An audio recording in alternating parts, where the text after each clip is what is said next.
No. Eh? No fart. Eh? No fart. Eh? Anyways, hello everyone, Uh, and welcome to yet another Wild Arm stream where we had some technical difficulties that put a slight bit of delay on us. But that's fine. oh, look at the time. It's another Thursday. Not every Thursday, but it happens often enough. Often enough to be a fucking tradition at this point. But yeah, go ahead and do the recap. We'll get the last few steps wrapped up. Alright, the recap was mostly we just screwed around looking at some of the optional bosses, because this game has a healthy amount of them. Took care of the 2 golem, showed off the hidden dungeon, which was very funny, except for the part where to get further you actually need a specific key item, which requires progressing the final dungeon a certain amount.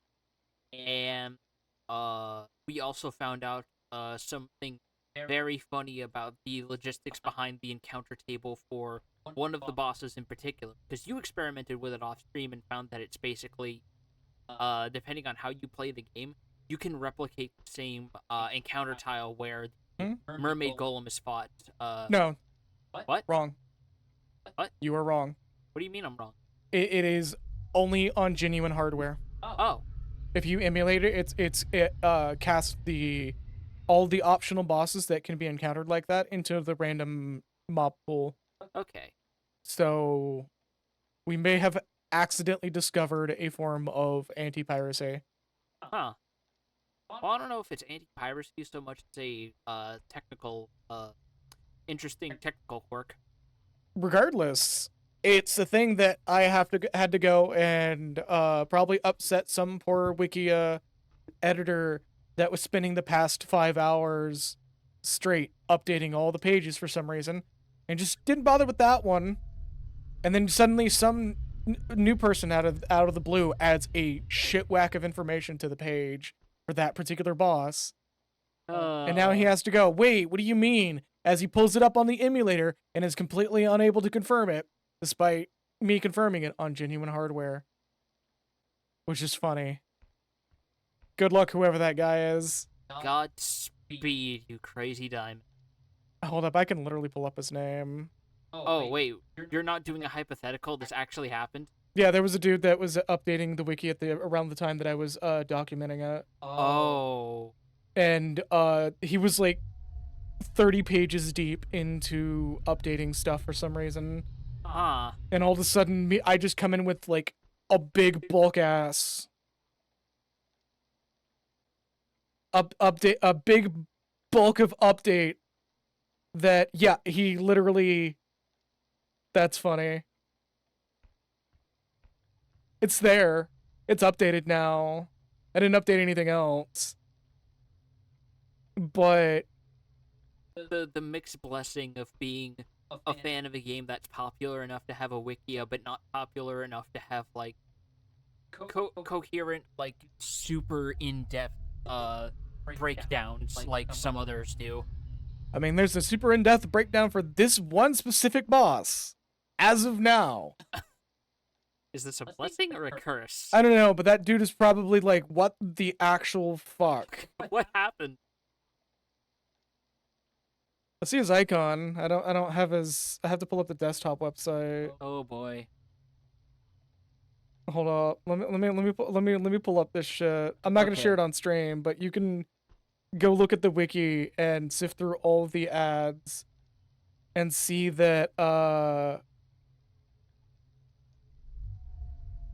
it's got such a big annotation too. Imagine if this is a prelude to us having a moment like some other. Oh, and that's our image right there. Yeah, that's the annotation. Imagine if this is a prelude and we have a Wayne Radio moment where we mention like an out-of-pocket 80s, 90s animated movie, and suddenly it leads to so much wiki vandalism they have to lock the page. I mean, this is technically not wiki vandalism. This is just. It's not, but that's why I'm saying it's a prelude. Oh yeah, no, this dude stopped fucking working for like a good 5 hours straight to figure this shit out, clearly. Because there's just a 5-hour gap between my update and his next update. That's funny. And he's like, what? Like you probably had to actually like stop and verify it. This wiki is still being built, and I'm pretty sure they were very surprised to see that too. I wonder if there'll be a little uptick once Arm Fantasia comes out and gets people interested in Wild Arms beyond that. Probably. Anyways, we're good to go. I'm gonna switch over to the console. Yeah. Oh god, the contrast in background music. Going from one to the other. Everything's loading in. Here. Yeah. That's loaded in. Of course it is. Yeah, you're good. Alright. So that should be the correct, double check, but that should be the correct save. Right, let me check. Because I know, You saved on slot 5. Yeah. That's the one that I loaded. Yeah. That save file is probably never going to be deleted. Yeah. I will repeat it once more for good measure. There's no real reason for us to rotate saves for this game specific. Except for that one specific situation.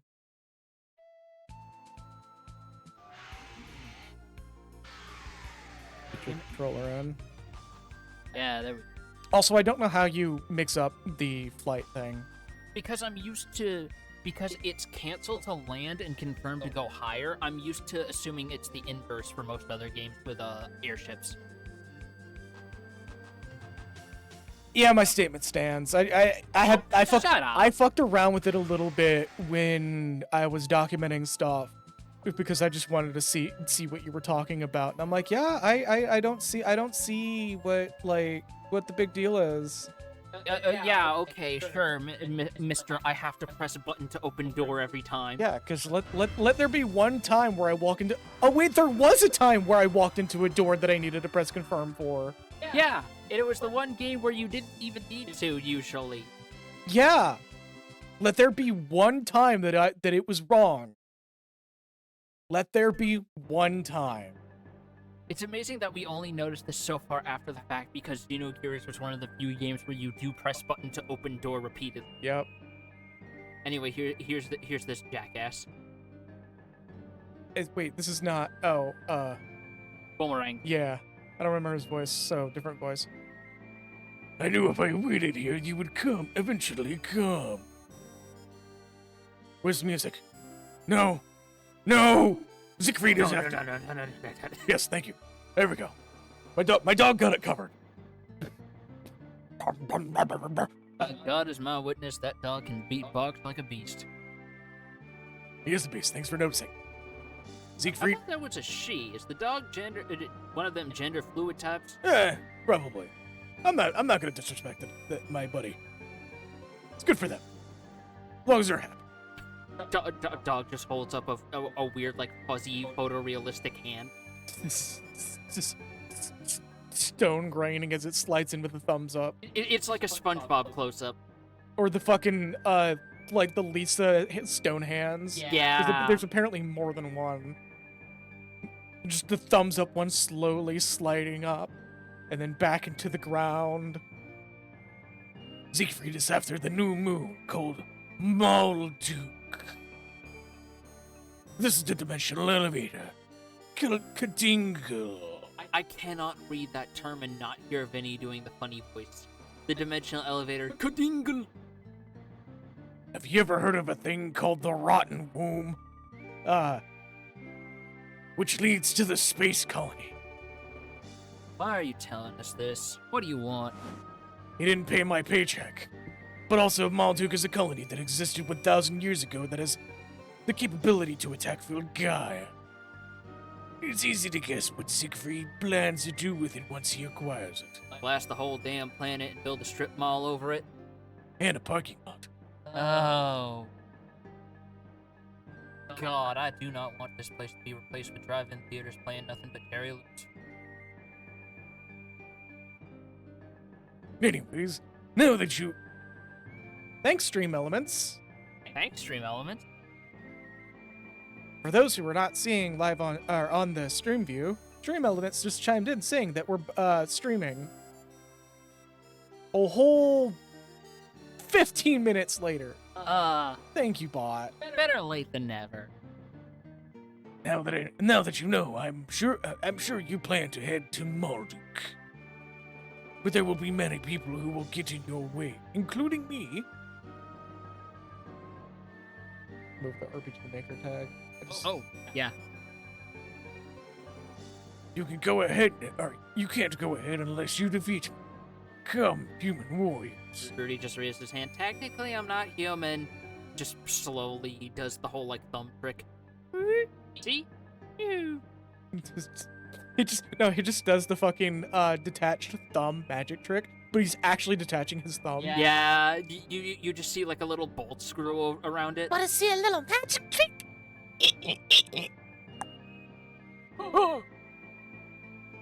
Boomerang's eyes just pop out of his fucking visor. What the hell? Good timing as you're drinking. Only battle will quench my thirsty heart, Isn't and that this water? delicious glass of water. I thirst for the fight, and this delicious glass of water. Alright, our third fight against Boomerang and Loose Seed. Not to be confused with the Cartoon Network channel Boomerang.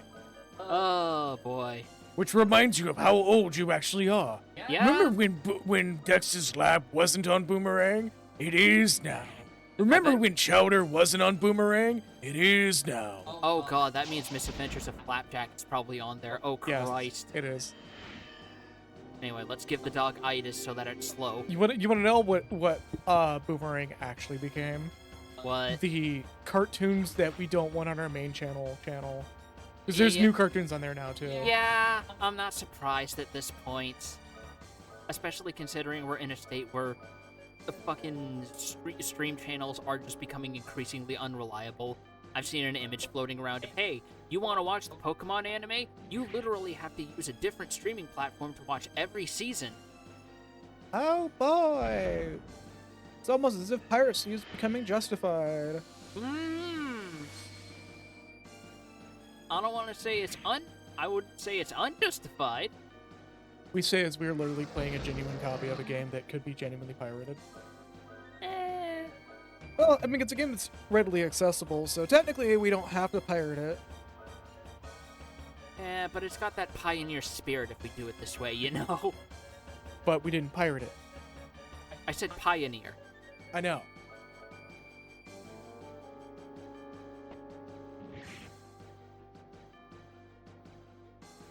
Didn't they only do that for like one day and everyone just started having conniptions over it? What? The whole 85% of your time slots are filled by Teen Titans Go. They did that for like a whole year, actually. Fucking what? Yeah. It was like a whole fucking year. I swear it was only like a single day. No. It was like they were just shoving Teen Titans Go at people for like almost a whole year because they ran out. The license of a bunch of shit just kind of expired. Like all Like at the once. same time, more or less? Yeah. Oh my Christ. That's, like, to quote a certain other iconic Cartoon Network show, that's disturbing.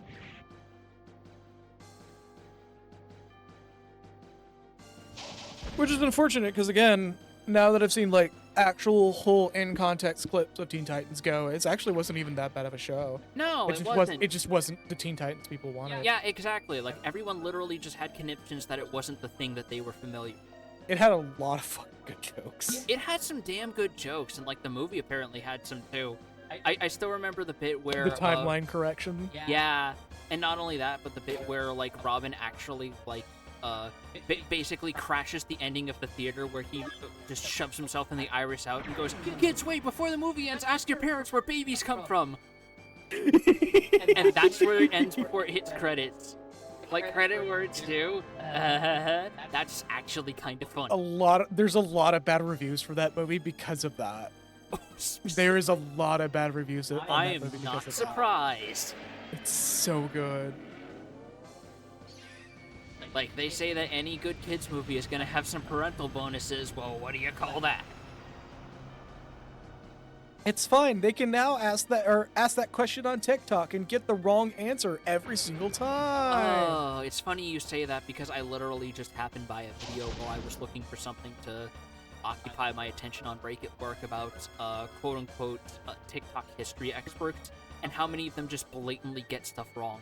I'm surprised you haven't come across Mini Minutemen because of that. Haven't come across what? Mini Minutemen? Mini Minute what? Mini That's a Minutemen. fucking tongue twister. Yeah, well, it's on purpose. But yeah, no, the one I came across was like this 40-minute video of someone very calmly dissecting. No, actually, people did have chamber pots in the 1600s, and they did not just casually shit themselves like the turf wizards.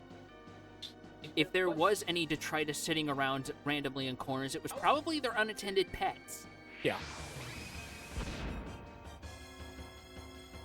But also everybody's favorite conspiracy. How did they build the pyramids without modern technology? Oh no, there's a new one. You want to hear it? Is it the giants or the hollow earth theory? No, people are saying Rome didn't exist. I've been spending a lot of time thinking about the Roman Empire, and now I get to live with this. Genuinely, there are people on TikTok who are claiming that Rome was fake. Oh my god, even though we have overwhelming evidence that it did. Yes! It'd be one thing if he was like, oh yeah, Babylon though! Because, like, we still don't have proof that Babylon existed? But yeah, no, there are people who are just straight up saying that, yeah, Rome was a hoax. It didn't exist. And I'm just like, bitch, what? Fucking... Can we go back to pyramids in the Antarctic? People starting to say space and gravity are fake. Don't tempt them. No, that's already happening. That, like, there are people who were literally taking their phones and looking at the sun through the window and saying, that's fake. See, like, there's two of them there. That means that there's a fake sun. The worst part is, I'm pretty sure that's the natural evolution of like, fake Earth theory. Yeah. Or flat Earth theory. Yep. Fake Earth theory, oh god. Give it time. Well, that's technically hollow earth theory, but... Yeah, no, because apparently we're just living on a planet inhabited by mole people who are waiting to come and claim what is rightfully theirs any moment now.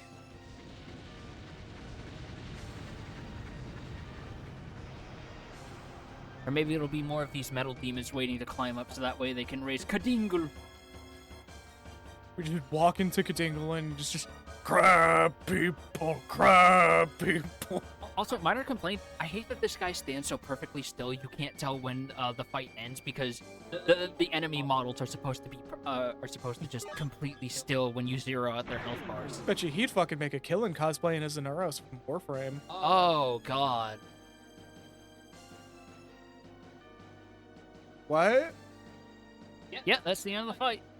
No, I'm talking about what Nexus said. Speaking of incorrect proofs, guess who learned When Life Gives You Lemons is completely incorrect from a Warhammer 40k meme video. Oh yeah, that video of someone taking audio and animating it with like a known Warhammer character about how like life technically never gave us lemons because they're a crossbreed between oranges and citrons. So technically we invented lemons. Life didn't give them to us. Alright. Well, I'm gonna die now. Boom!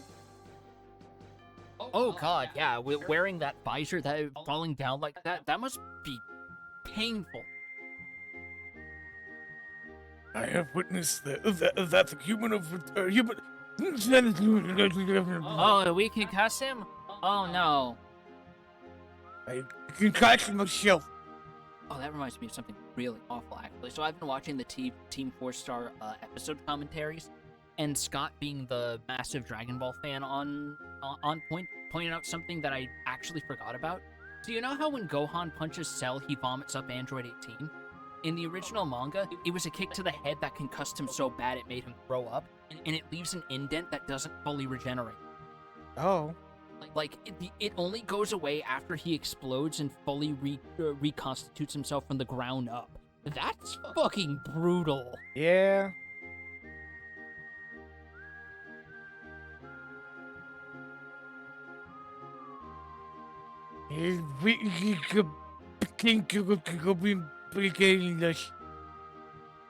Oh, Lord, I think we knocked something off sides. Go through here, good feet, free. Hey,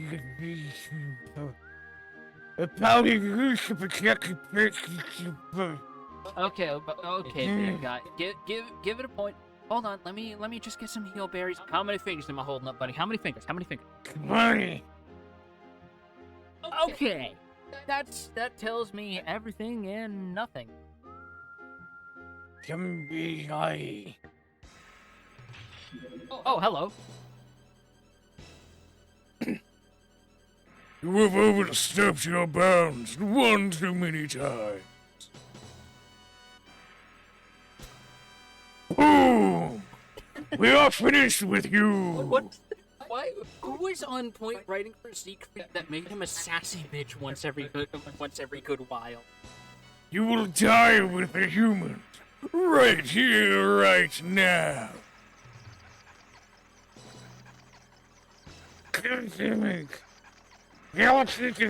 Here. Boomerang.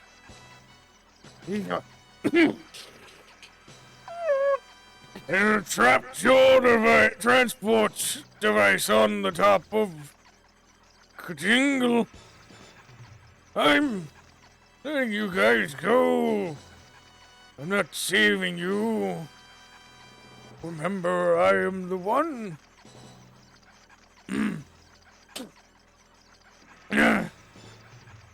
Who hunts the perfect prey? Until that day, my friends, I'll play this cup. No! Hey. I'll play this copy of Capella's Wild Hunt Oh, 2013. training for this. He's been through so many dust storms. He knows how to deal with these numbers. I will never stop unless I lose my fight to desire. Wait. Proceed. How do you solve a concussion? Never mind. Let's kill some bitches.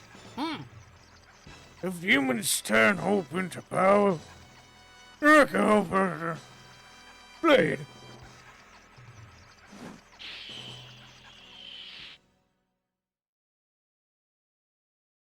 All right, and that's the end of Boomerang.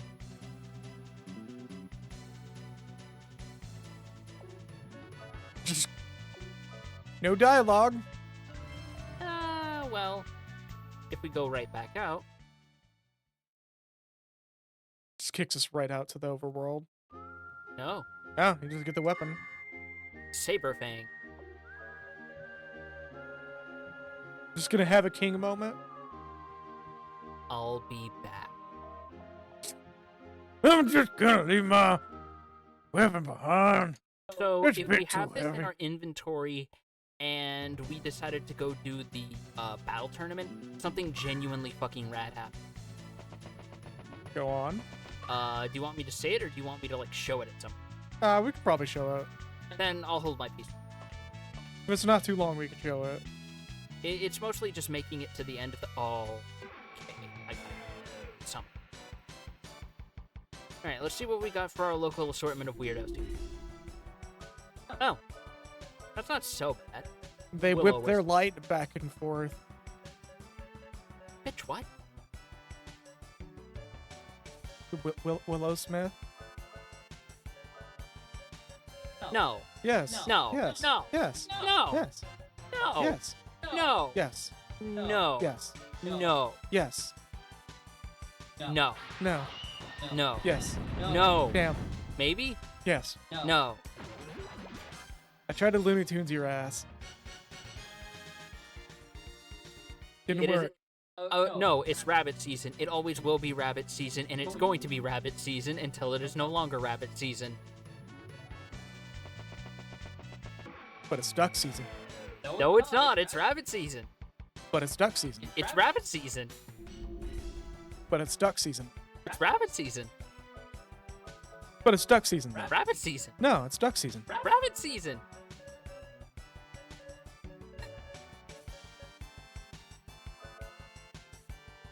But it actually is duck season, though. Oh, like for real? Yeah. No, that makes sense. It's early winter Yeah. or midwinter. We're at the point where a lot of migratory birds are moving around to their place of comfort. We just kick these creatures fuck that have. you. Oh, Oh, that's not so bad. he stole your money. No, he stole pocket change. He barely even stole enough to buy himself a Boss coffee from a vending machine. He stole your bus fare. Damn it, right. Bus fare where? I don't know. probably here. Bus fare to Tucson, I don't know. But that's like $30. Oh, I hardly even read the name. Sorcuff. For a moment, I thought that said Scorsese. And I was like, crawl around like a little baby. Ah. Wait, what? Oh no, wait, it's not Scorsese that does that. No, that was David Lynch. Yeah, that's right. That's David Lynch. What the fuck? I don't know. Also, why does David Lynch have like some of the hardest pictures I've ever seen from a film director? Because I know there's like a specific picture out there of him like leaning out the side of his car, lighting up a cigarette while they were doing like in the behind the scenes of a specific shoot they were doing. Stole your pinwheel. Damn it! I think he's gonna steal my propeller hat. We can't. Stole your money. Sports. You get it back, right? Yeah. Okay. I think it gets automatically allocated as long as they don't run away. What the fuck? What the fuck? Okay, so I'm not the only one hearing that. Hit home? Okay, it was the aim. Just carry on. We're just gonna listen to we're just gonna listen to trumpets for now.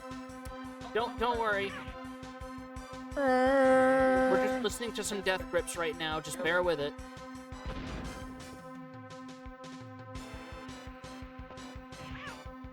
The majestic dude. The majestic dude.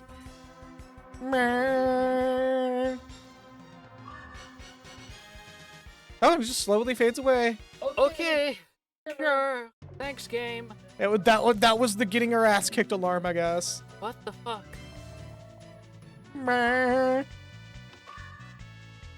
Lord.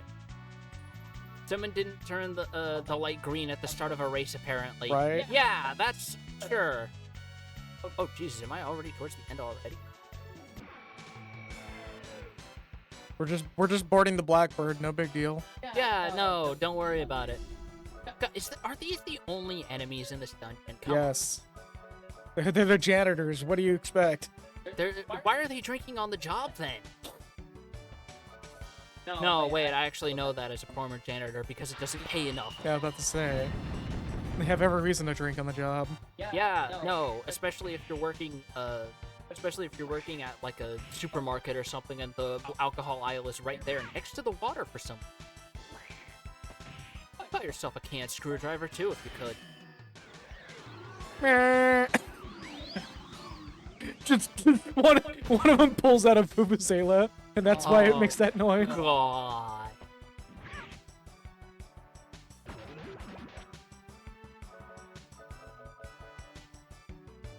Either that or they have the vuvuzela from Gmod, and it's just the blue sparks going through the color spectrum as it flies out their mouths. Oh, yeah.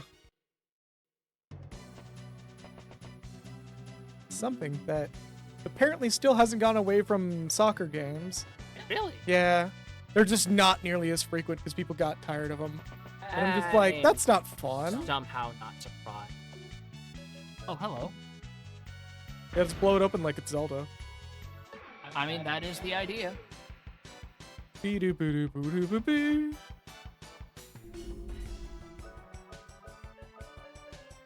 Still only these dorks, okay. There are 2 enemies here. The 3rd enemy that we encounter will probably be not fun at all. I mean, it is neat to have this one gives us a better close-up than the other version, so you can see, oh yeah, they're just little robots. Little white spheres Z fighting a little bit there. As you do in an early PS1 game. Alright, so what's this? Neat. I have no idea what that opened. It but we'll opened the find out soon. door. That's what it did.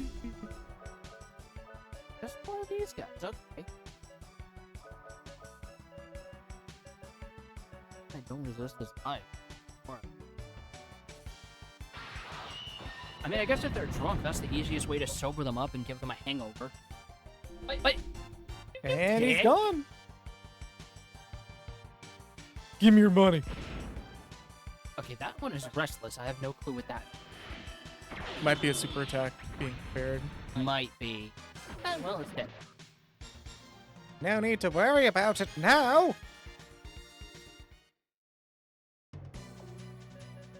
Jesus Christ, I have like over 100K right Start now. smirking. Yeah. Oh, don't See remind the green me. smirk square. Bane of anyone who's played SMT4, on God.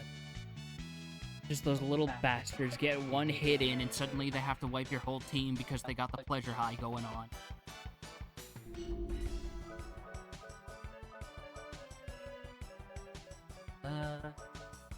Oh, sure, let's try this. Let's see if we can pop up.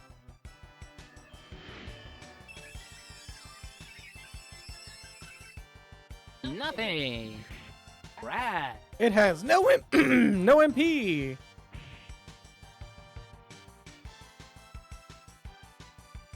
Just hitting us in the chest with tasers. Ability to parry decreased on the mage who doesn't really parry off.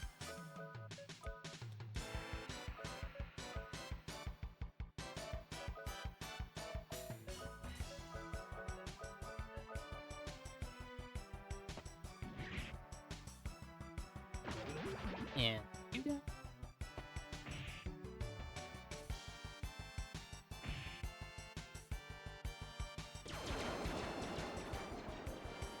Give a nice little taste of bisexual lighting, and down they go.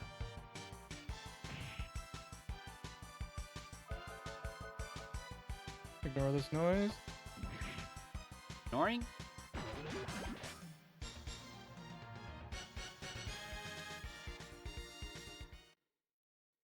They don't hear that. Okay, good to know. The door is open. Now, here. Why did you walk in? Why did you walk into that like there was like a hidden door there or something? Because it looked like there would be. But I guess not. Yeah. Why isn't there more RPGs with mage parry? I feel like there should also be more RPGs with like a way to make the mage more than just be, you know, a mage, like a magic tank or something. No. I mean, Boomcam brings up Counterspell, which genuinely more games should have. Oh yeah, no, that's like one of the things that I think is weird. People didn't crib from Dungeons and Dragons. I think there technically is one in Final Fantasy 1, but it's like very rare to pull off. I don't think so. I said I think. Even though I'm pretty sure like most of Final Fantasy 1 spell is a corollary to Dungeons and Dragons. If you've ever wondered why there's so many different flavors of instant kill spell in FF1, it's because they're all based on different spells from D&D, like Cloud Kill and shit. Also, every time I glance at this YouTube thumbnail I'm seeing, I'm just like, oh man, What? Mr. Beast is or not Mr. Beast. Elon Musk is trying to convince Mr. Beast to advertise on Twitter, and Mr. Beast is just like, no, fuck you, you can't afford me. Specifically, you can't afford me. Well, Jesus so Christ. he's not wrong. Like, his advertisement campaigns tend to rack up like in the billions of dollars in like revenue required. But it usually is paid back, but you have to pay into it first. And Twitter's not worth that much. No, not anymore. It's Twitter's not. value has dropped into the millions. It's dropped into the millions. Yeah. And Musk is not happy about it. Son of a bitch stole my crucifix. Yeah, it's fine. He needed religion in his life. No, I need that to watch over me and make me feel uncomfortable religious grief while I'm eating my turkey dinner, like God intended.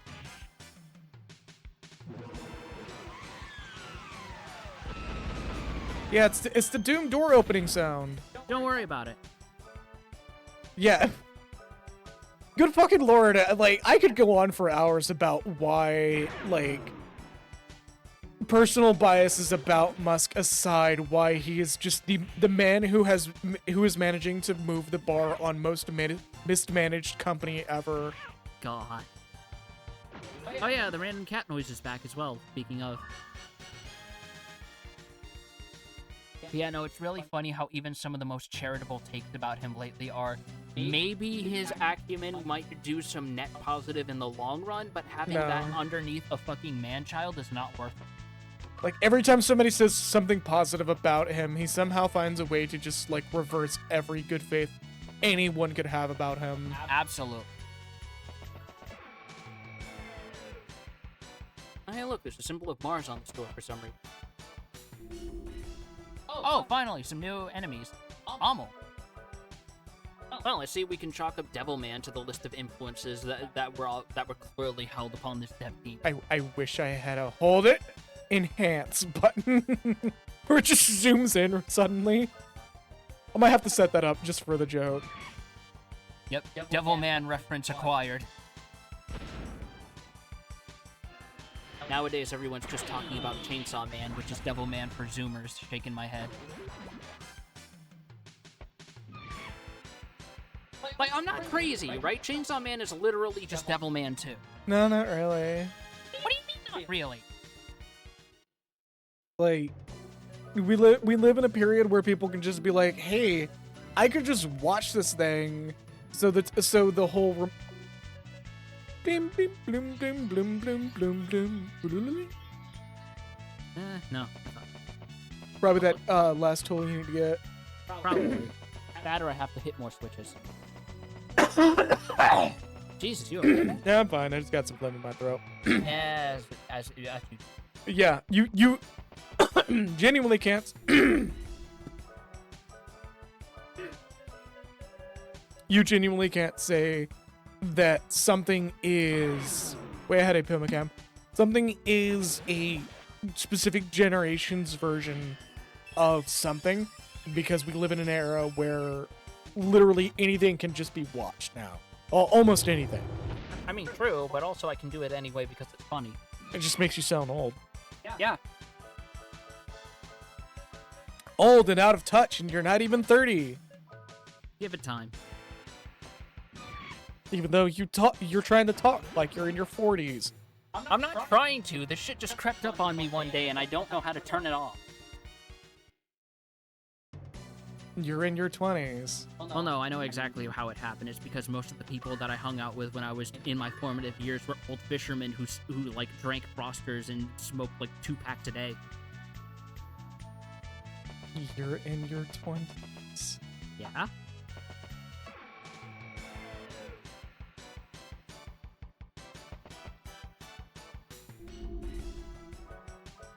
Whining around about Discord, but of all the complaints, the username change was the first one mentioned. Like, on one hand, Discord kind of sucks in certain ways, but also lived through the era of Ventrilla, TeamSpeak, Xfire, Skype, MSN Messenger. Yep. Discord's hilariously a godsend compared to all those. Yeah, I think I will put this out here on fucking record right now. Like, fucking the amount of complaining about Discord and how much these random things that wouldn't typically suck just magically suck suddenly because, oh well, the fucking what's one that people complained about recently? Oh, the being able to being given the option to turn off people clipping you on voice chats. Yeah. I'm just like, look, man, the fact that Discord gives you an option, like, as long as Discord gives you an option to just opt out of that, that gives you legal grounds to sue someone if they record you without your consent, because that button is the consent button. And the fact that Discord, not every other platform, gives you the option to opt out means that they at least give some cursory amount of bullshit. But people are taking it as, Discord's letting people violate your privacy. It should default to off. No, it honestly defaults to on because they already record you. I honestly, it's whatever either way. Like, they're recording your voice calls anyways.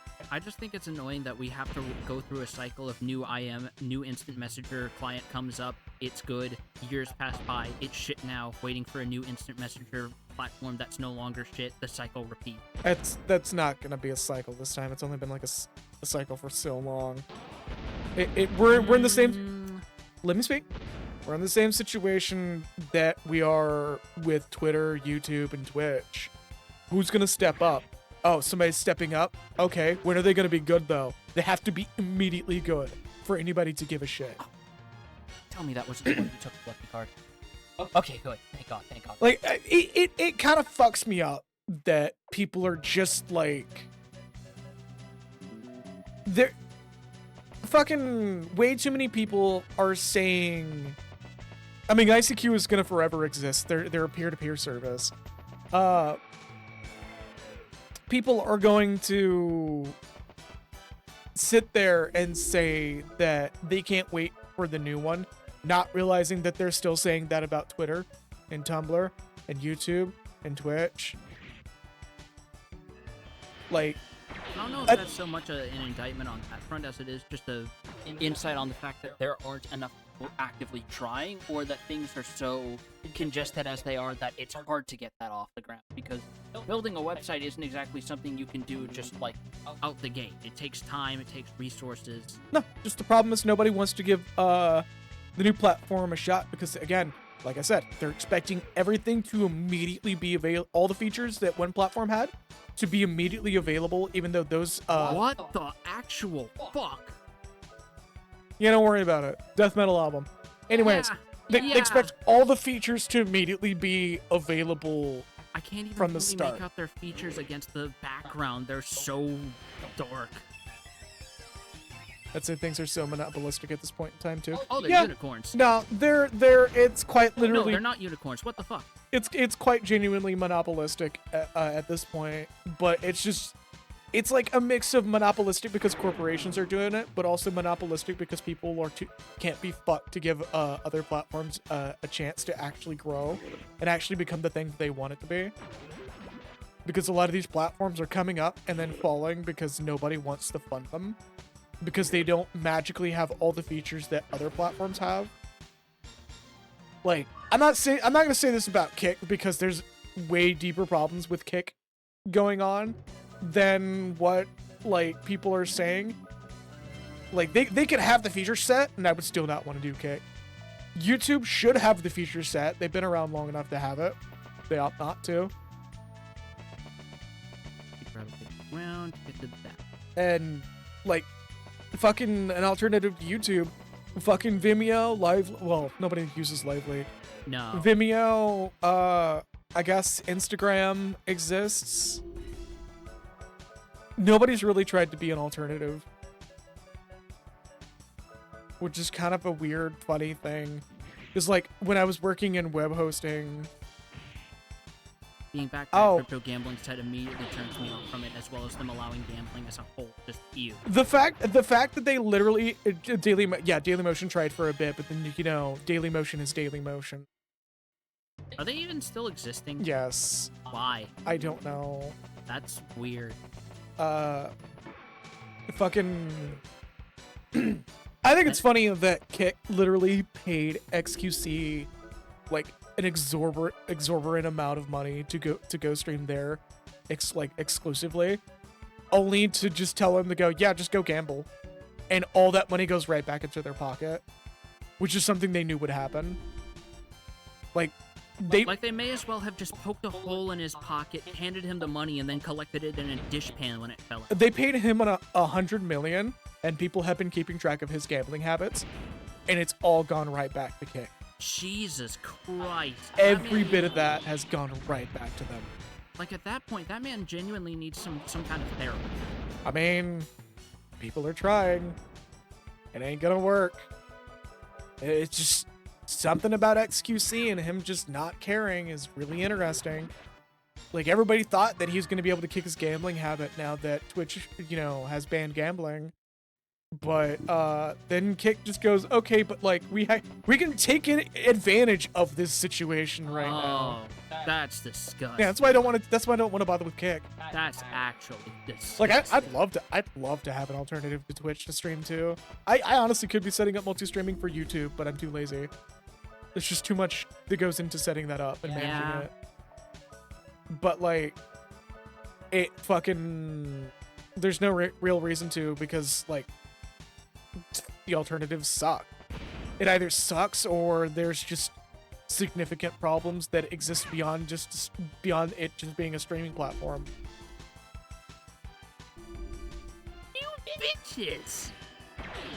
Actually just running away like that. Yeah, he just took your Unreal. money.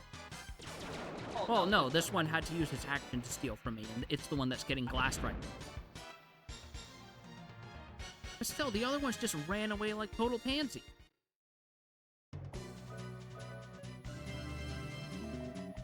Here you go, Rue. You just shove these wild berries in your mouth. I found some cranberries in a bog. Those are healthy, right?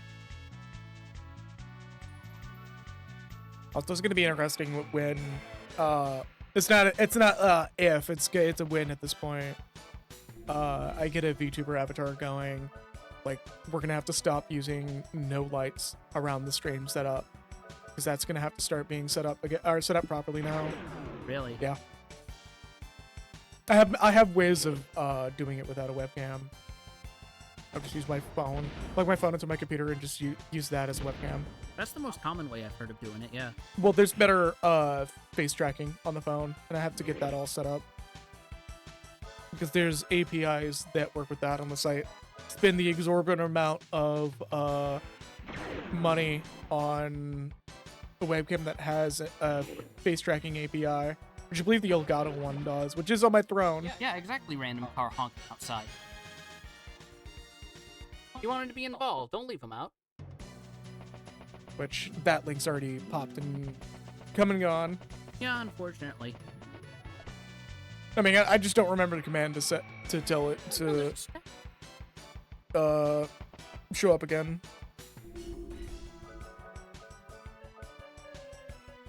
All right, time to give these boys, girls, they, them's the sun. I don't remember the command. I wish I did. I'll go and set it up after stream today. I don't want to do it at midstream. Minus player.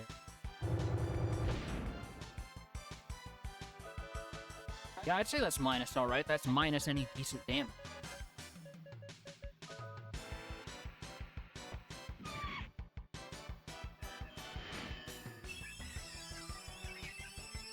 But yeah, at some point I'm gonna get the setup going. It's just I have to do a number of things before. Hey, Cecilia with the jukes.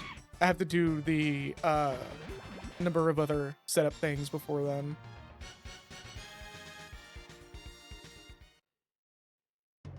It's so funny to me that getting that armor for her, she's like the like second tankiest party member now.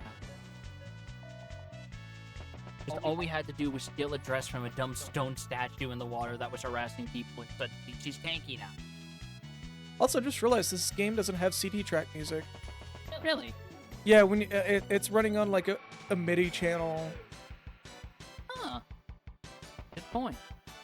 Because when you activate menus during certain notes, the note just shits the bed. Yeah. It just, I distinctly remember that was a thing in the original release version. This isn't an emulation fun. Which is weird considering that this is back in the game when games were printed on CD. You can still have MIDI tracks on hardware. Oh, I bet. It's just a backup in case you don't want to use CD audio. Because I know there's definitely cases where games of this era had official soundtrack releases from back then or more recently, and the sound was cleaner compared to what you would get in-game.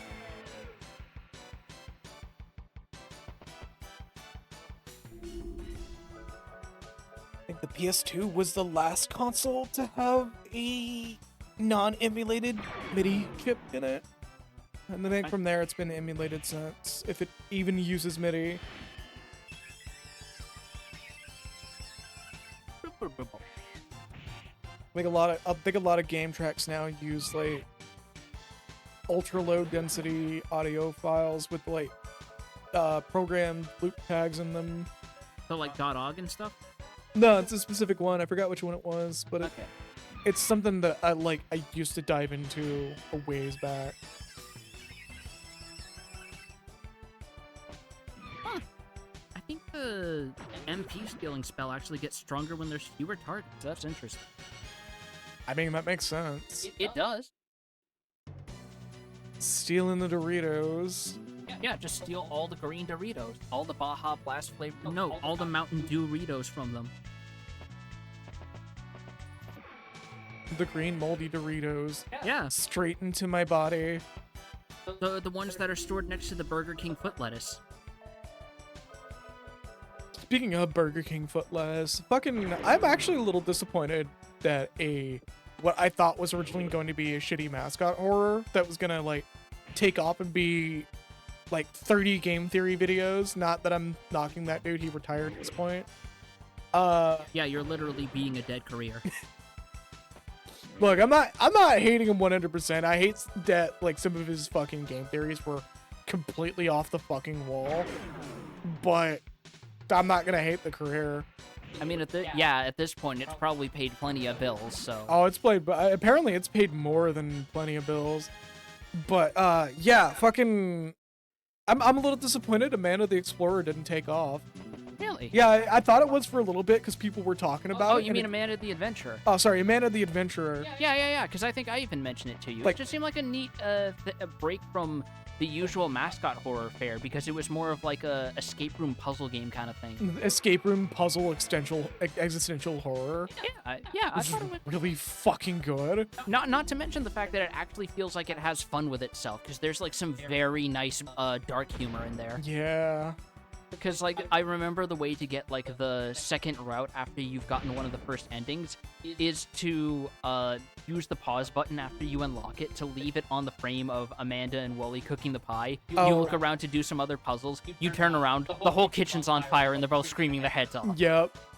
Like, I love that. I love that so much. And, like, the whole, you know, like, Does everything rot, Wooly? No, Amanda.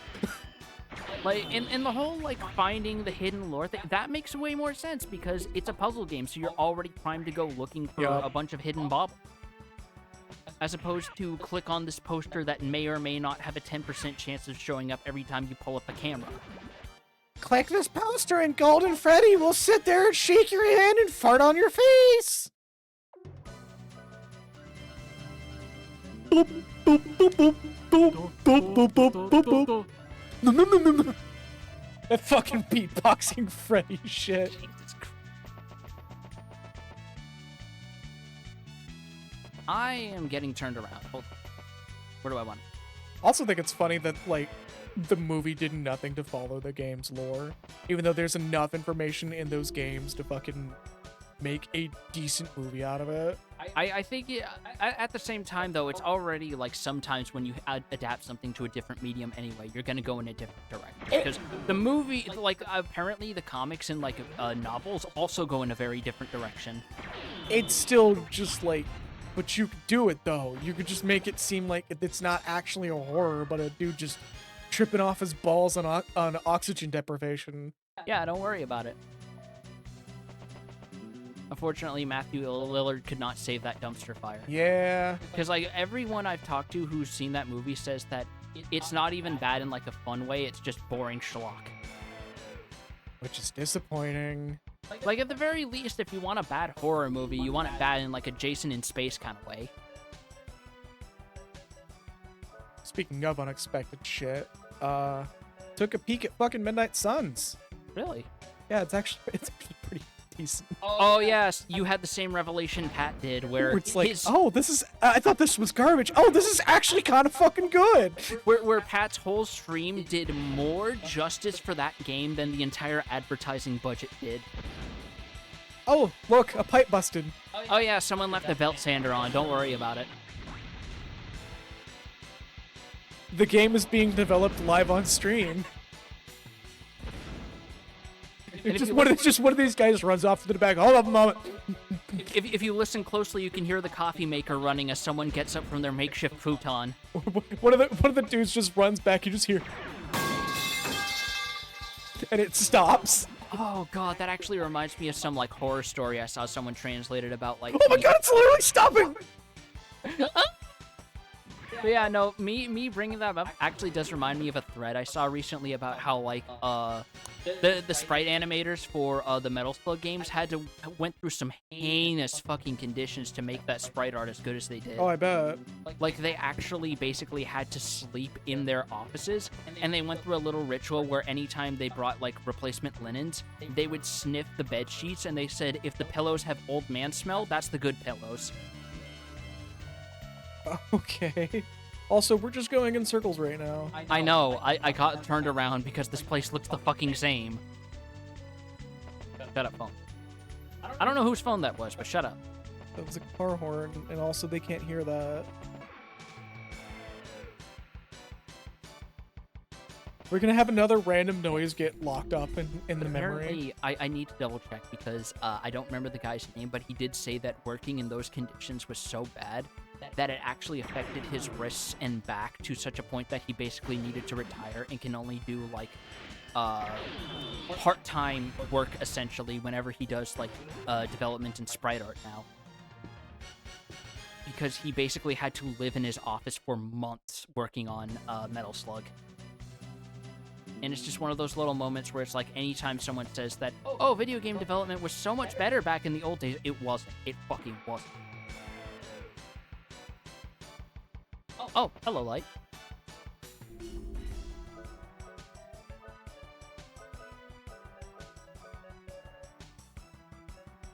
I'm not used to that. I figured I'd turn it on. Oh, well. Better late than never. Wait, this isn't one of those lights that shows you where the cum stains are, right? Those are purple. Oh. I didn't know cum was purple.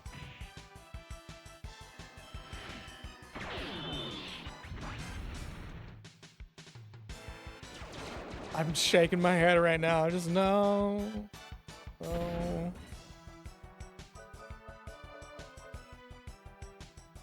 Oh god, what have people been drinking in those Sunny D commercials then?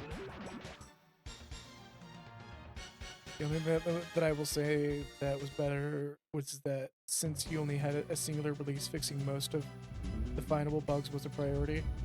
I mean, it's a mix of like, yes, but also a lot of the there's a lot of cases where re-releases of the game Pushing too far. secretly get a patch. Like there's a number of PlayStation 1 games that were like in the player's choice or whatever, the green label greatest hits thing. Yeah. That got like secret patches. Or the international versions would also get some patches sometimes to, at least in the case of Final Fantasies like FF7, fix bugs and sometimes add extra content. I think FF7 is actually the foremost case of that, because the version we got was basically the definitive edition over here. Because what some people forget is you actually couldn't fight any of the weapons except for Ultima Weapon in the original Japanese release. I mean, I believe Japan also had a DLC system for some of their games. I don't know if they did. Satellaview. Uh, I don't know if it was a thing on PlayStation, but it was a thing on Nintendo that some of their games just had extra content beamed into it with a little hardware add-on.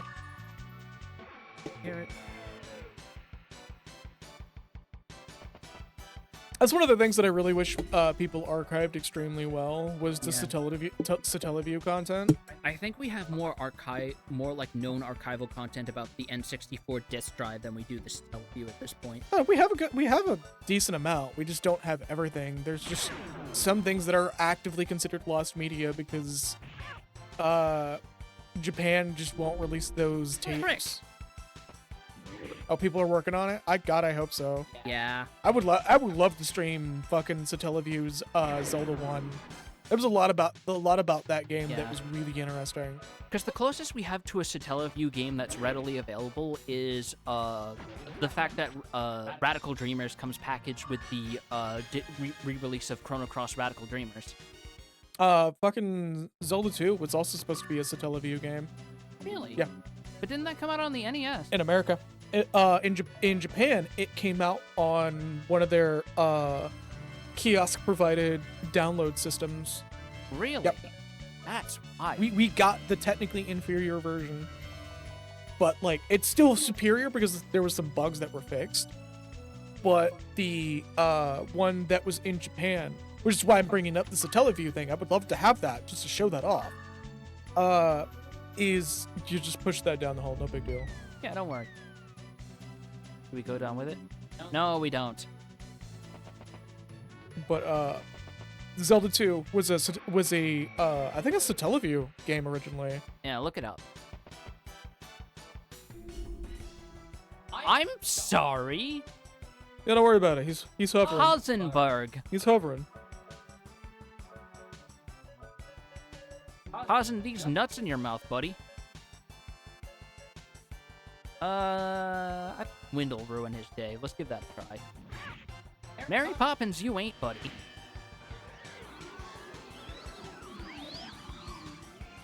Oh, his face is like solid green, too.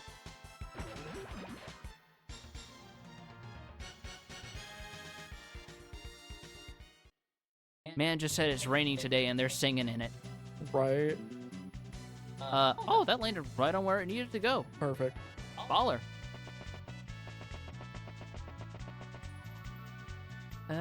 What's this one? Yeah, I do not remember this dungeon being this in-depth.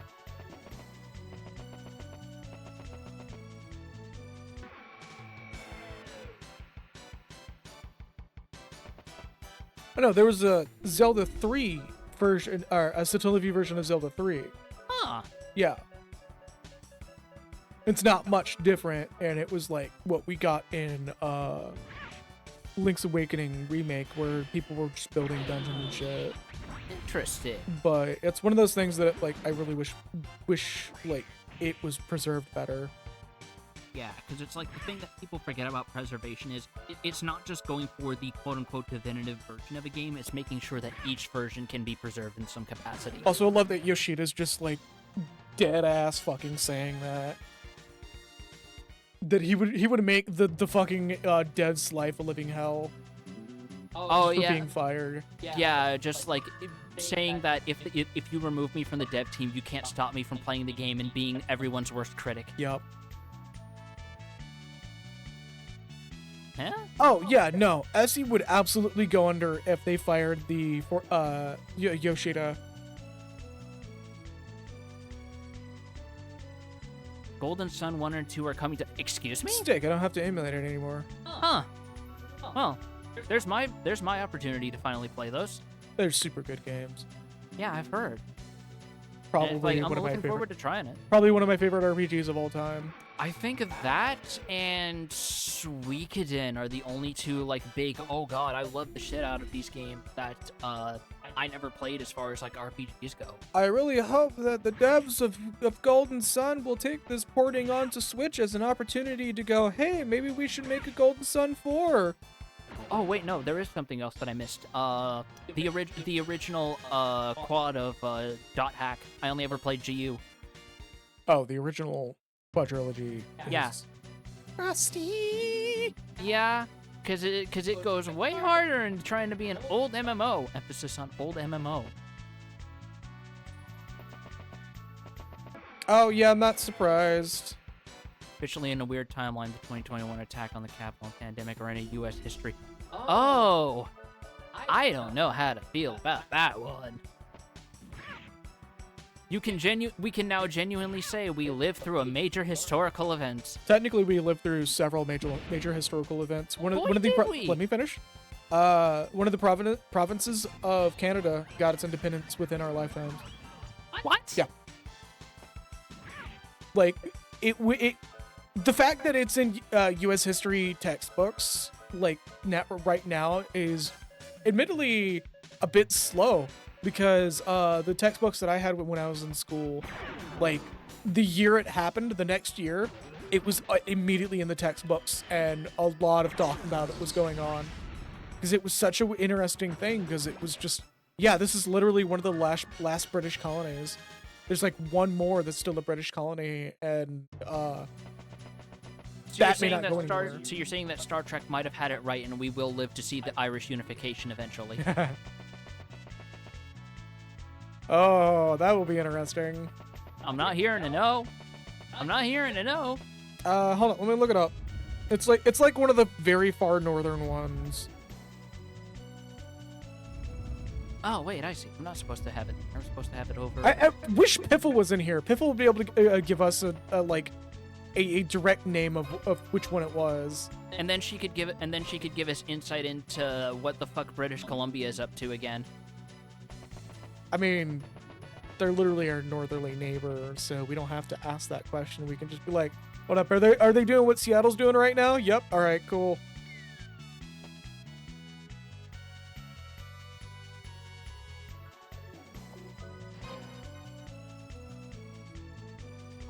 this?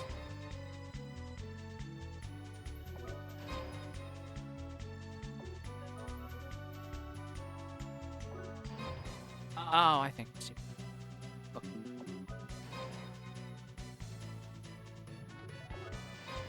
Wait, was it Alberta? Was it Albert?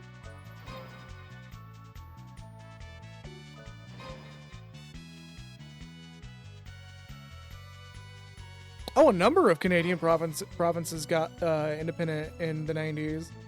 Bitchin'.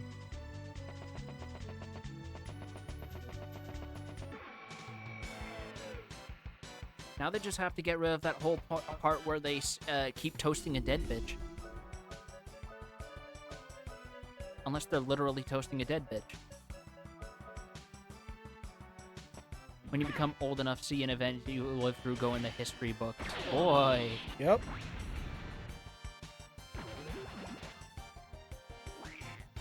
Imagine if they put your picture in a history textbook and it's a specific frame of you sneezing and there's just snot all over the place.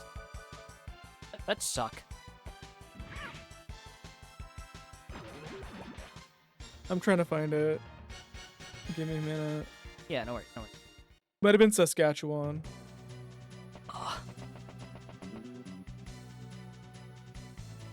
I'm sorry, it's just I hear Saskatchewan and that one specifically makes me giggle because I think of that out of context music video of someone just saying Saskatchewan and it's just the close-up of the fucking pancakes with the syrup going over it.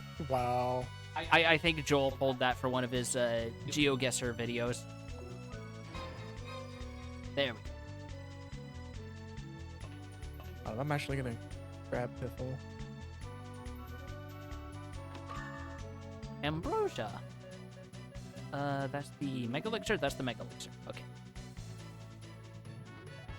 She might be busy because I know she's had some, like, doctor stuff come up recently. I mean, she's not obligated to pop in. I'm just hoping that she will.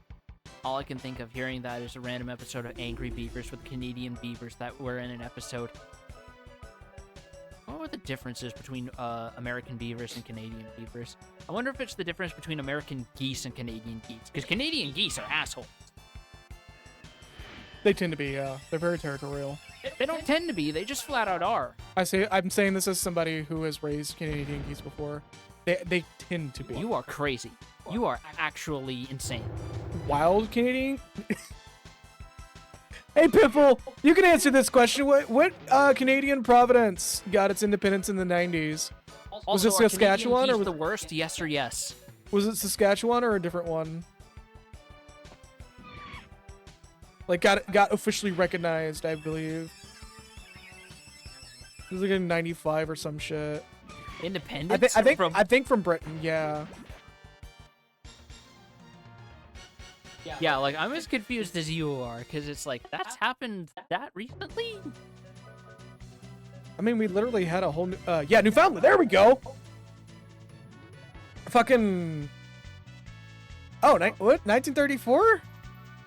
Well, regardless, some fucking part of Canada got like, officially recognized in the 90s. Some fucking history textbook from way back when I was a wee babby, like, had that shit in there. But I mean, you're saying that like not a lot of shit historically happens or gets independence from other stuff, but like, remember how the country Georgia got its independence from Russia? Oh yeah. And fucking Putin made a massive stink about it, and he's still mad about it. And how Burma, or I forget the specific name, is now recently got changed to Myanmar within the past couple of years. Yeah. And I remember because when Bourdain stopped doing No Reservations and did his new show, Parts Unknown, that was like one of the first stops he did. Like, we're still going through a lot of border redrawing to this day, which is fascinating because so many people back when I was a kid was like, yeah, border drawing is like archaic and doesn't happen anymore. Literally 5 years later. Also, why is this dude just spraying Mr. Saturns out of his stomach? Yeah, he's got little tummy buddies. I think you need to get that looked at, my dude. Nunavut, That is not healthy. Nunavut as its own territory separate from... That might have been what I was thinking of. Okay, look, it's been a long time since I've seen stuff about that. Regardless, Nunavut's the one that I was probably thinking of, yeah. Also, damn, fighting those Flatwoods monsters, I think gave us a massive level advantage because I feel like I'm way tougher than I ought to Yes, be. Yes, there were some enemies that were supposed to be rocking our shit in the water when we were hunting for Leviathan that we just casually decimate now. Yeah, no, That we it's weren't kinda supposed to funny. be casually decimating. We got Ambrosia, we got the orb, and we got this orb. Will the teardrop do it? No? What if we punch the shit out of it? Nope, ain't doing it. Nope, nothing. We light it on fire? No. Okay. We might need that last tool. We might need to just take a different path. Oh. I did walk by here. But yeah, thank you for popping in, Piffle. I don't know if you were busy, and I'm sorry if you were. Like, I'm at least sitting here going, hold on, let me get an actual, genuine, certified Canadian in here. All right. Before I fucking put my balls out on stream on something I'm incorrect on. The most un-American thing to ever do. Like saying that geese deserve compassion or mercy. Oh, hush. Only wild geese are assholes. Domesticated ones are like actually pretty sweet creatures. I was not. I was just dead brain because I had class and I got to decide dinner. Oh, fuck. But if I could go over there and bring you some weed, I totally would. Wait, is that the class with the professor who thinks IQ is still real? That is just... That fucking cracks me up still. Like, they're a psych professor is the worst part. Like, I the first thought from my brain was like, does this guy wear a Rick and Morty shirt? Oh. No, I think his problem is he's just old. Probably. I think that's the beginning and end is he's just old. I mean, fucking Middles posted on Twitter recently that he had a job interview, ask him to take an IQ test. That I want to say there's something about that that's inherently racist. I can't prove it. No, it is absolutely inherently, not even inherently racist. It is racist. Like, that is not something that is just like, oh, that might be racist. No, that's straight up like someone in the hiring department is fucking Measurehead. Yes, absolutely. There is someone in there with like calipers and shit just ready to go that should not be. Like, I have never had to take an IQ test, but I have had to take a behavioral test. Oh, doy. Use the tool that I've had since the beginning of the game, of course. I have had to take a behavioral test for a recent job interview, which was really interesting because all of it was like, have you ever punched someone for no reason? Have you ever done drugs? Have you ever done methamphetamine? Have you ever done cocaine? Have you ever smoked weed before a job? And I was like, okay, well, I have to lie about that one. Yeah, it's like it's like the whole thing where if you've never served in a military, having to do the actual military section is just no. Oh, I lie about Is there that a too. skip button? I still say no. I don't. Like, there's a lot of fucking like legal bullshit a job position has to go through the moment they find out you're a veteran. That I just spare them that trouble because it makes it really easy for them to discriminate against you around those laws. Jesus. Yep, Okay. it's the same thing with disabilities. I lie about that shit too. All right, fair enough. Also, I will say this: I respect that this is one of those games that wants to make sure you're prepared for the enemy. We're in the because dark room. Enemies have just been shitting out experience. Look at this. We've gone up 2 levels partially from my dumbass getting lost.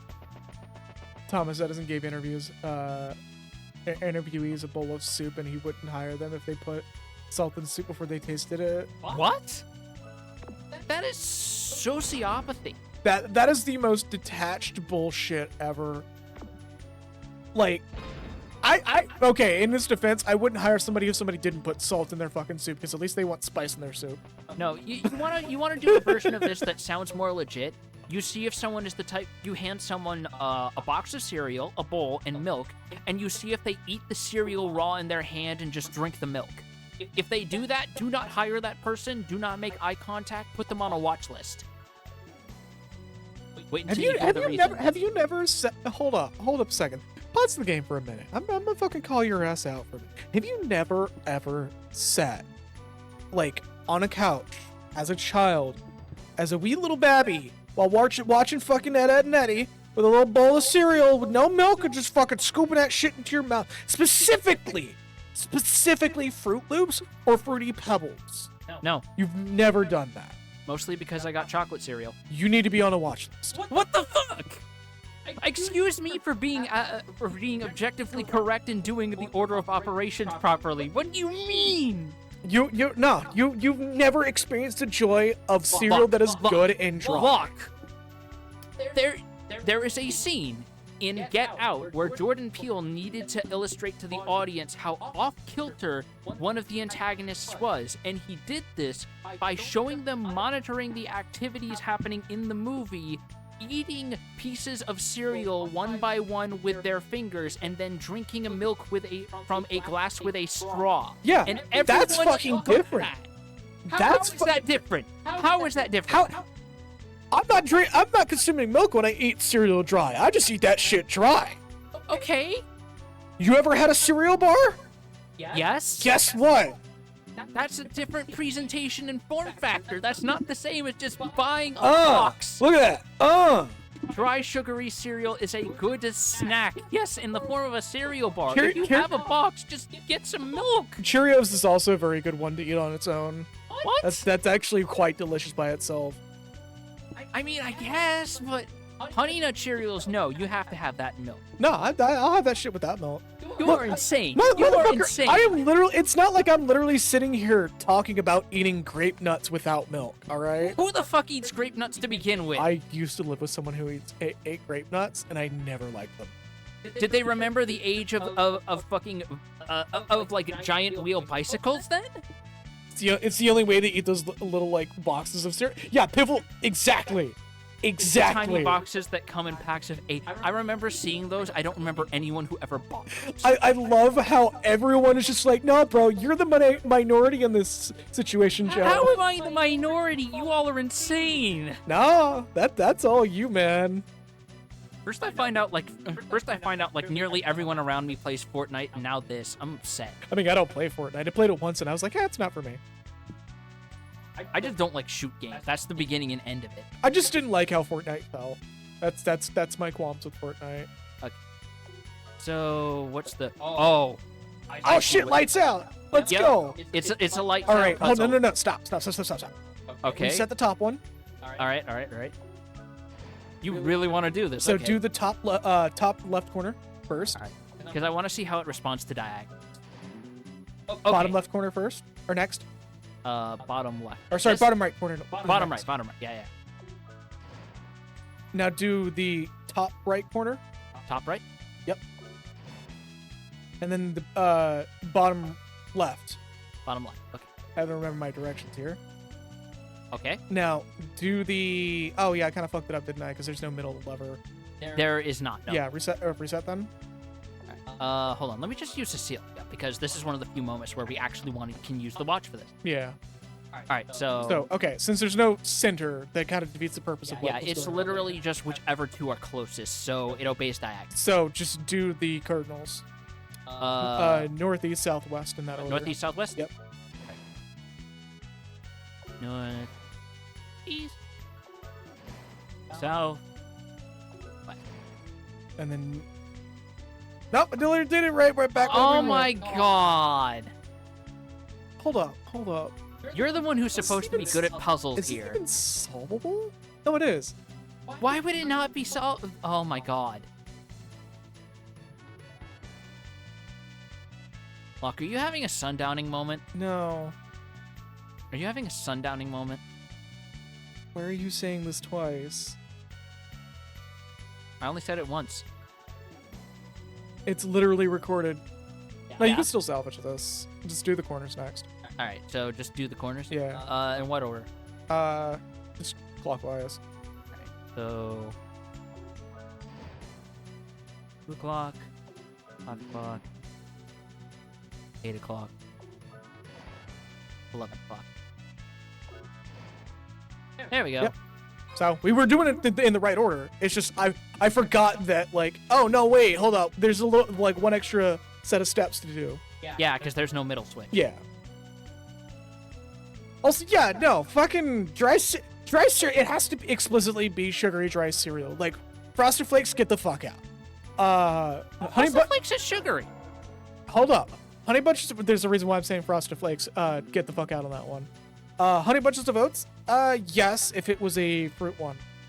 Obviously the Cheerios, Fruit Loops, Fruity Pebbles. The reason why I would say no to Frosted Flakes is because, for whatever fucking reason, when that shit enters your mouth dry, it just becomes the most paper. We do have Crave, and I love Crave. Yeah. Yeah. Crave is good. Crave is fucking good. That's another good one to have dry, by the way. I miss Tiny Toast though. Fucking Frosted Flakes is like the worst cereal to have dry. Here's my big counter. Let me finish. Okay, fuck. When you have Frosted Flakes dry, it just tastes like paper. Yeah. Also, next is going with one of the 2 points. I was going to go try Captain Crunch. Yes, do not eat Captain Crunch dry. You may as well eat fucking shit. sandpaper. I will eat that shit dry. Specifically peanut butter crunch. Are you part beaver? What the fuck? Specifically peanut butter crunch. But also, here's the other counterpoint. You miss out on cereal milk. No, Are you going to deny yourself? No, I've had cereal milk before. Yeah, because you just pour the cereal in the bowl, and when you're done, you drink the fucking cereal milk. Golden Grams with fruit yogurt. Yes. Abso-fucking-lutely. I'm sorry, what is this bougie shit? Are we still talking about cereal? Yeah. Oh my god, next are you going to tell me that people have made, like, cereal charcuterie boards? Is this where Probably. this is going? I could look that up. Don't. I don't need that. For once, I love how you're just sitting here, like, in the minority on this situation where you're just like, who are you people? And we're just like, who are you? Excuse me for being raised to appreciate the simple joys of life instead of throwing in all this hipster zhuzhy shit. What do you... Sorry. Simple joys of life, as you have cereal and milk instead of... And dogging on dry cereal. How is that simple? How is that not simple already? Like, dry cereal... How is dry cereal not That's simple? too simple. That's fucking ripping the wheels off of a car and saying that if you push it downhill, it's a grown-up go-kart. I like how Piffle's also calling you out about fucking yogurt. Cereal doesn't need yogurt. You can just buy yogurt and do other shit with it. Throw granola in there. You want to know what a granola is? Don't you fucking even. No. Yes. No. Yes. It's cereal. It can be bought as cereal. It is a cereal in the sense that it is a family of grain. It is not cereal as in breakfast cereal. What do you think Honey Bunches of Oats is? Wheat? Granola. It's granola. Well, no, it's oats. It's literally in the name. It's granola. Wait, are oats and granola related? Yes. Huh. I didn't know they were specifically linked like that. In fact, you need oats to make granola. I actually did not know that. Yeah. Like, genuinely. I thought granola was genuinely its own genus of plant. Yeah, no. Granola is like technically a conglomeration of things. I guess is the correct word. So it's sort of like the... No, that's actually not at all like what It's a group of things specifically. It's sort of like the distinction between wheat and buckwheat a little bit. Nexus is breaking out. Yeah. Holy shit. Granola is a bunch of things. Food consisting of rolled oats, nuts, seeds, honey, hold on. Nuts, seeds, honey, and sometimes other sweeteners such as brown sugar, puffed rice. It's usually baked to a crisp, post gold brown. Mixture stir. Will bake to avoid browning. Okay. Yeah, no, I genuinely just thought granola was its own thing. I didn't know that it was specifically something that was baked in that way. I thought it was kind of... It's sort of like how you're surprised when you hear about how bagels are made and you realize halfway through the process they're not baked. Yeah. Bagels are boiled. Yeah. It's the same with donuts. You would never expect that it's actually like put in a deep fryer. Yeah, actually. That's wild. Once you know that, you're just like, oh shit. Yeah.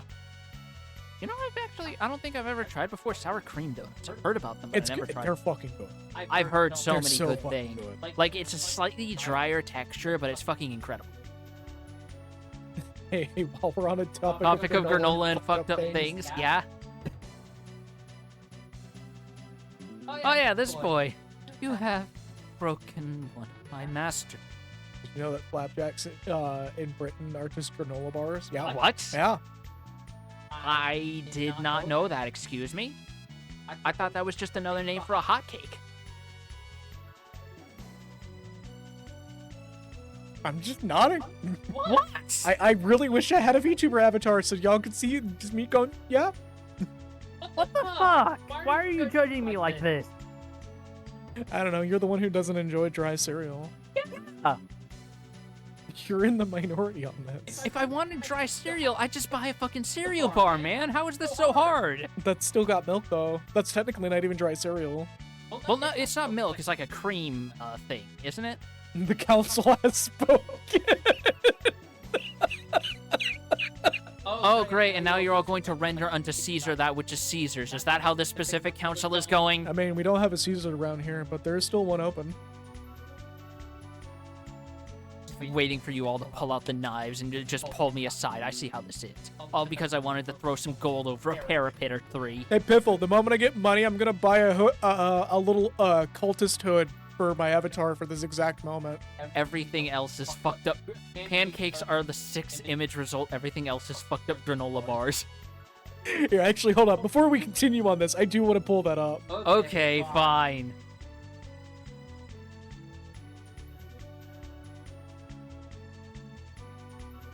Oh, yeah, I see it. Okay, okay, show me the damage. I'm waiting for Google to fucking It's load. insane. I've technically had this before. Yeah, look. Hold on. What?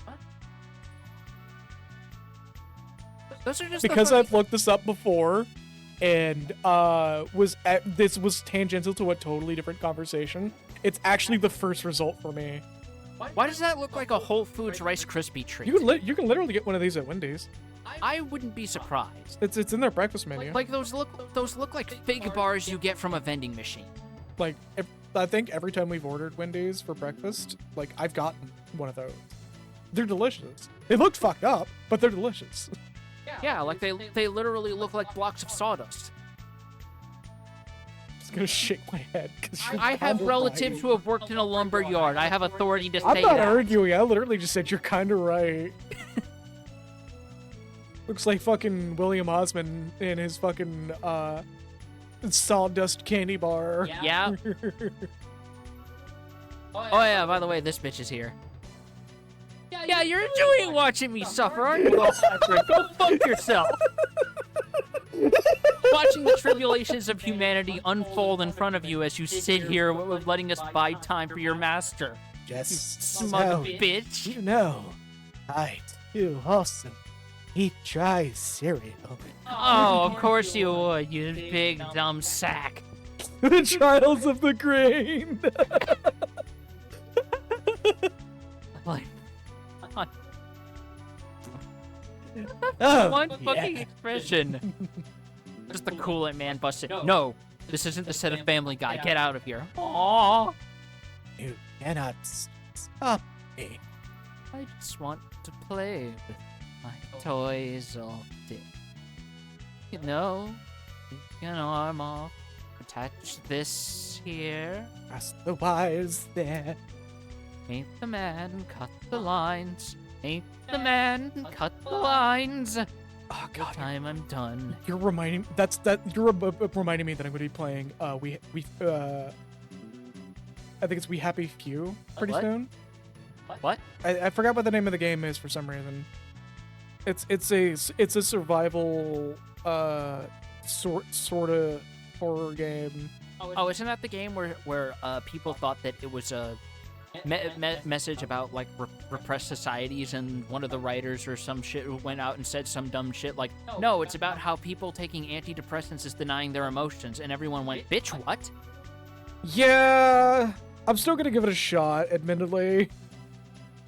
But the writer can fuck right off. Yeah, if that's their stance on it, they can fuck right off. Yeah, We Happy Few. And then they use boiled pea water as a What? So you want to know what's funny? He's not the sole writer for that game. Okay. So let me look at the writers for that.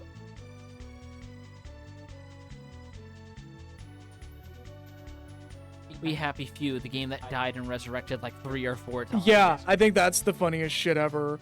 Is like the game has fucking shit the bed multiple times. They finally got their fucking DLC out. Yeah, and like I've heard nothing about that game after it initially released. It's so fun. Like you play it and you're like, wow, this is a game that died and came back multiple times. Yep. That's why I want to experience it, because I want to see what the fuck's going on with it. You want to see the hatching across all the different planes of its existence. Well, the DLCs really don't help. It probably doesn't. I then look at you with these funny eyes and say, kill me. Siegfried wants to go, but I really don't care. Can't allow you to stop my fun. Oh, I came to take care of the problem myself. Do you want to see the inside of this robe? It isn't deep.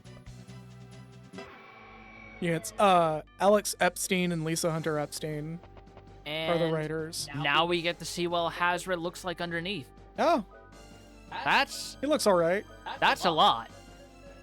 It's not a lot to process. You just kind of sit there and go, yeah, no, that's the thing. Yeah, no, don't worry about it. Let's see. I'm gonna make him silver.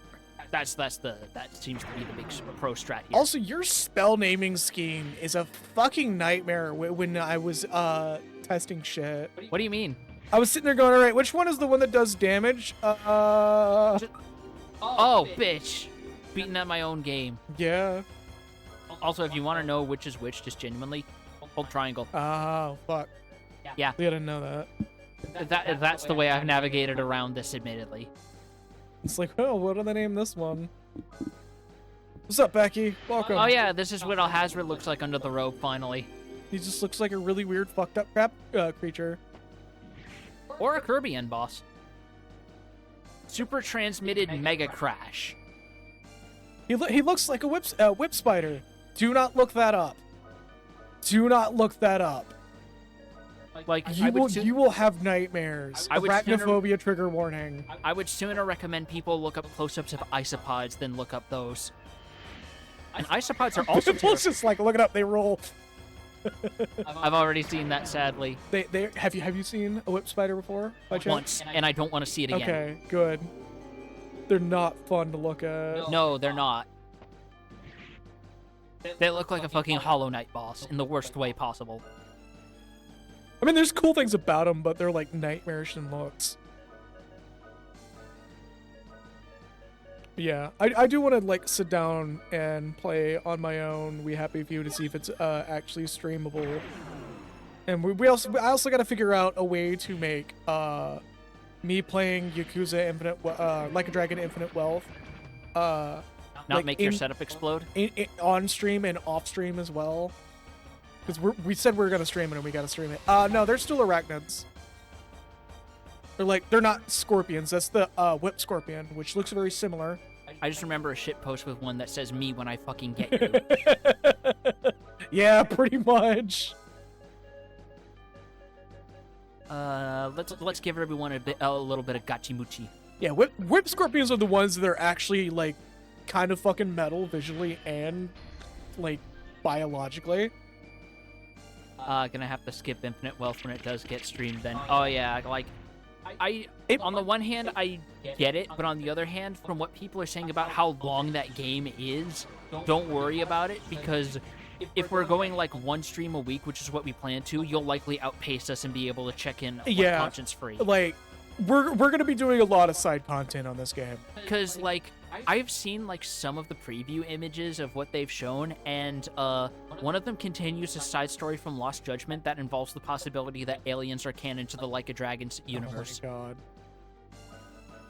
my god. There is genuinely a side story where Yagami chases after a toy UFO, and the camera pans out to show an actual UFO flying over Yokohama. That's great.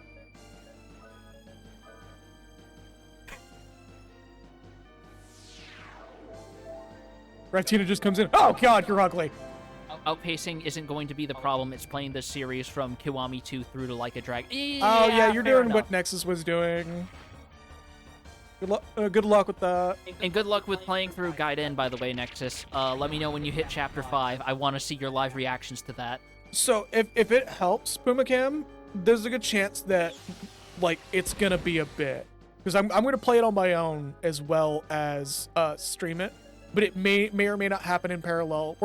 There's gonna be a couple of games that are gonna happen before that. Yeah. You know what would be really funny as a way to like spruce up the stream though? What's up? Considering it's going to be a split perspective between Kiryu and Ichiban. Imagine if we did something similar like Near Automata, where like one of us plays for Kiryu's parts and the other plays for Ichiban. Oh, you know, that's a hard call. Because we also don't know how long those sections are going to be and how long one person is going to have to just sit there. That's why I was wanting to play it on my own first before we Yeah. stream it. And apparently one of the things they showed for the Kiryu sections is that you can actually like go through all the different areas and you get actual like a photo album of his memories from all the past games up to that point, and it Ooh. actually shows screenshots from that game proper. Oh, are we already done? Yeah, we're already done. Like I said, I think we're over leveled. Did you use your lucky card for this? No, I think the enemy, because the bosses don't give that much more Yes, they do. experience compared to enemies. They do. No way. Humans can't do that. They can't. Yeah, no, that's not that much compared to random encounters. It's still recommended to use it. Yeah, I want to save it if we fight the funny aliens again. I will not accept death before Duke's revival. I will not accept this. I will not die. Wow, they really pulled the squash and stretch there. Revenge, hatred. I didn't defeat you with that. I defeated you because I protected the ones I love. Dark Cloud and Jack's heart lifts away. The doubt is gone. Double attack force acquired. I'm now worried that like my model is not stretched or put back to normal. Hold up. Like it's a few degrees off from what it should be. Yeah, hold up. Super Mario World. Okay, cool. Death. That resets. And then the dude just melts into a puddle. He's just like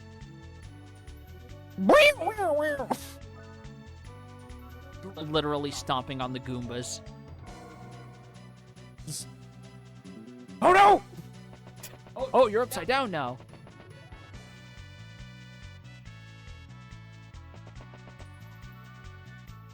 Dimensional elevator's power switch. Destination set to mall. Turn it on. Does he not have one more tool on his tower? One more tool? Yes. This tower? No. Oh. Because guess what? This is a dimensional elevator, baby. Which means you can punch it. Well, no. Oh. What it means is, well, you're gonna see. New moon in the ocean of stars, Malduke. This'll take us there. So, destiny takes us to the final battleground in this strange place. There's nothing to think about. I'm going now.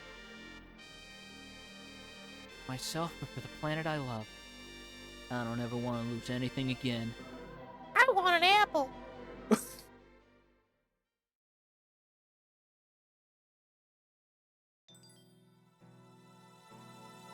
Whee! Kabbalah Sephiroth in the background. Yeah, don't worry about it. Evangelion is like 3 years old at this point. This was the style at the time. Just throw it in. It's okay. Yeah. That's Super Mario World ass stuff. Yes, it's fucking great. Welcome to the actual final dungeon of Wild Arm. Ah, so we're in the Deep Sea Palace. With new music and everything.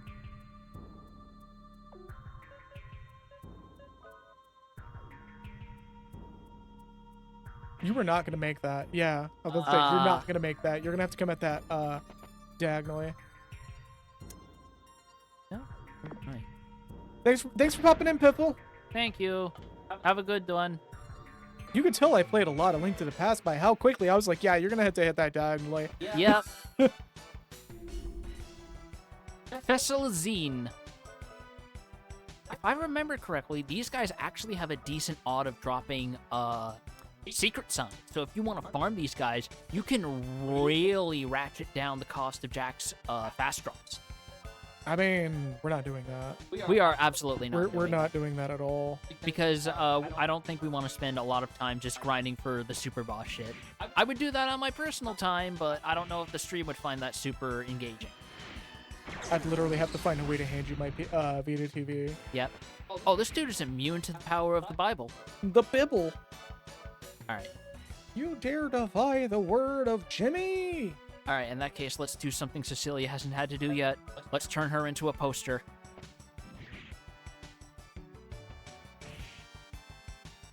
Also, it feels so weird fighting an enemy that doesn't have funny sound effects. Oh yeah, he's just kind of like the Earthshaker. 0 damage. Jack just goes, "Why are you casting Earthshaker? There's no Earth." And the bot just goes, "Does not compute." Just keeps doing it. Just keeps punching the panels as they like rise up. This thing isn't immune to like all elements of it. I want to say so, yeah. Let's give it a try.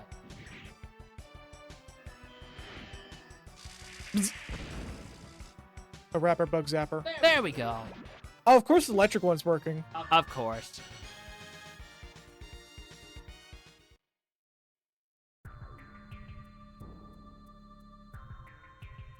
He pulling out one random MF Doom quote from the fucking Gorillaz song. Ow.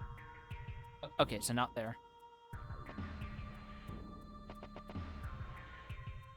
This is Babby's first exposure to MF Doom is through Gorillaz, not realizing that the dude has a rhyme and reason to his rapping and rhyming.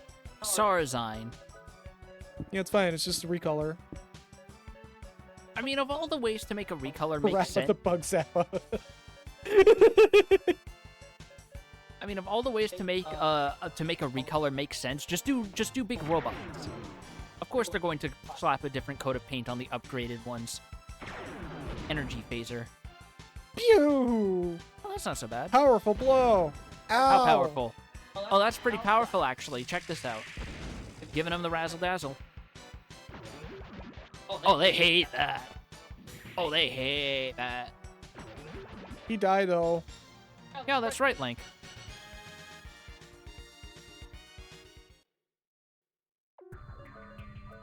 Just, you know, every little noise in the room they cannot hear. Yeah, I know. It's still funny. It's really hard to explain the joke when pipes. Pipes. Yeah, I hate having to explain pipes to Oh my people. god, this is like actually disorienting. A little bit, yeah. This is like fucking Turtle Rock and Link to the Past. So, My bullet least clip favorite dungeon in the and game. Arch Smash Arm. I think this might be one of Rudy's final ones. He just got a copy of Arch shit. Linux. Base 200 attack, base 70 hit, but only 3 bullets, and it hits all enemies. And because we haven't been farming clips, What do you mean haven't been farming clips? we should be having like, I looked up in some info. We should have like 80 by now. What do you mean we should have 80? What the fuck? Yeah. There was a shit ton of opportunities to get clips and ammo ups from bosses. I mean, we increased the ammo capacity by spending shitloads of money. That's how. It's still like, I looked up some shit while I was doing some editing for this. And yeah. Like, I know There's there's a few enemies in things. certain areas that do drop lots more ammo to compensate for the fact that they're points of no return. Leviathan drops a fucking bullet clip. Yeah. But only if you use Trickster. Which is something I think we openly said that we weren't going to bother with because it's not that worth it. Yeah. As we like, missed like 3 pieces of early access or early receive armor. I mean, we've been doing fine. Most of the armor is just basically handed to you in chests or from beating bosses at this point. Yeah. Plus, doesn't Trickster have to be the killing blow, or do you just tap him once? I think you just tap them once. Huh. Usually with abilities like that, you have to land the kill shot. There we go. Oh, all right. Just fucking Yeah, no, send it across the room. No big deal. not the first time. Do we even need to destroy the... I guess I do. Oh. Okay. Security system malfunction. Primary defense line deactivated. Start the timer. We're playing Cryptarch now. I don't see no timer. By the way, Malkin, thank you for pointing out that Cryptarch was free for a little bit on Steam. That game's really fucking good. Like, I'm thoroughly impressed with how good that game actually is. Like, I kind of wish I could get Gunhead now. It's like I want to know how that shit performs in 3D. The hell's Cryptarch? It's a spaceship delving thing. It like behaves like a roguelike, but it's not. It's weird and really hard to explain. Is it like FTL but different? No, it's like fucking like gameplay wise, it's like oh god, I'm gonna be pulling from the ass when I. It's like a top-down shooter, but it's actually from the side and shit, and it's like zero gravity shooting. Like Malcolm could probably explain it better than I could, but I believe there's actually like an element of that makes it not roguelike. Oh, this is backward. All right. It's like fucking Atrio, where you think it's a roguelike factory survival game, but as you go through the game, it turns out it's not, and it's actually kind of fucking cool. But it's a slow burn game, so I can't really stream it. I mean, I could. It's just it would be a solo stream. Oh shit, Cecilia juking that damn counterattack. Let's go. It's something I hope to start doing again sooner or later. Let me try something, because I think if I use Question Mystic mark? with this, it'll do Trickster.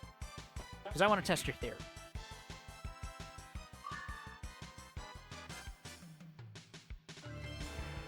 Bone power released. Lucky shot. I think that's just a random damage attack, actually. Yeah, Might I not think be Trickster. once he dies. Yeah, no, I don't think that was Trickster in that bone. Yeah, I think there's an actual thing you have to do that activates Trickster, I think it's a spell that you have to bind specifically. which we didn't. Nah. We could go back, because we are just flagging on resources from fighting 2 bosses. That's on you. I think our original goal coming up here was just to get the final tool, Yeah, and then we're gonna go back and do the optional. and see what we can do with it. Plus, with the extra levels and stuff that we've gotten, we might have a shot against Monster Zed, because I at least want to tie in Bo in that, because Zed's been a fun character this whole ride. Yeah. I want to at least end this series of streams on giving him closure. And then we'll be jumping off of the the Vita TV onto a PS5. Which isn't going to shit the bed, I hope. It won't. No, the PS5's perfectly fine. It's just the controllers that are apparently an issue. I mean, Sony built the controllers cheap. They have good haptics, I can say that much. Yeah, it's just the sticks are fucking garbage. PS5 has no game. Yeah.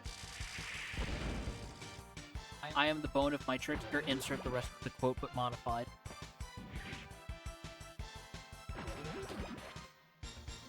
I'm actually really upset how much there is a lack of games on the PS5.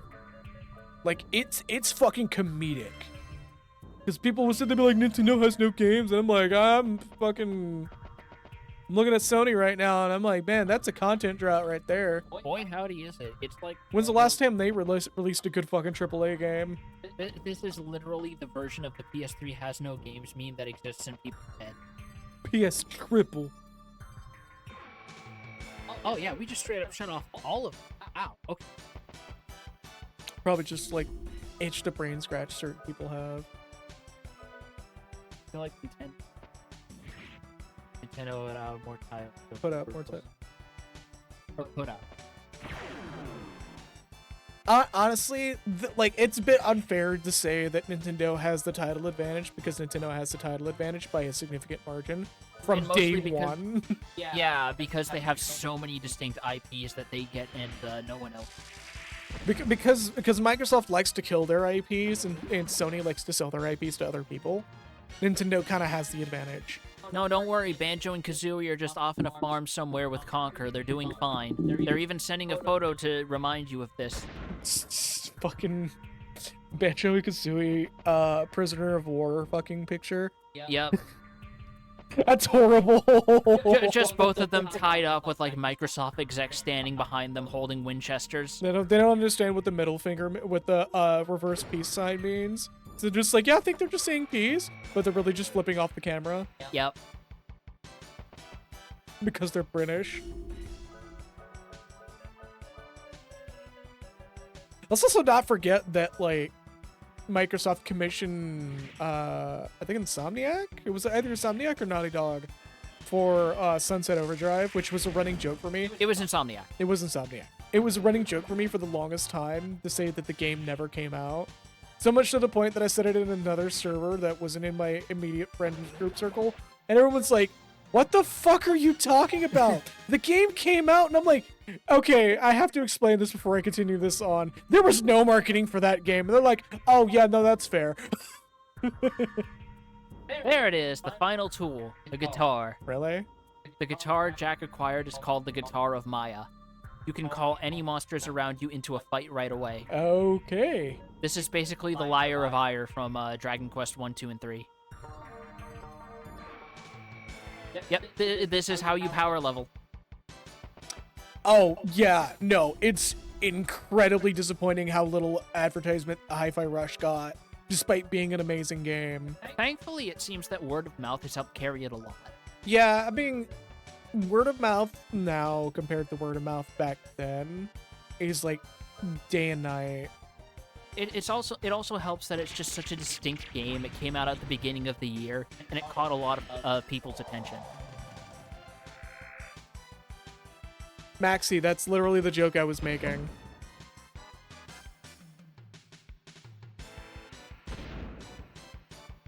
Earth Shuck Hair.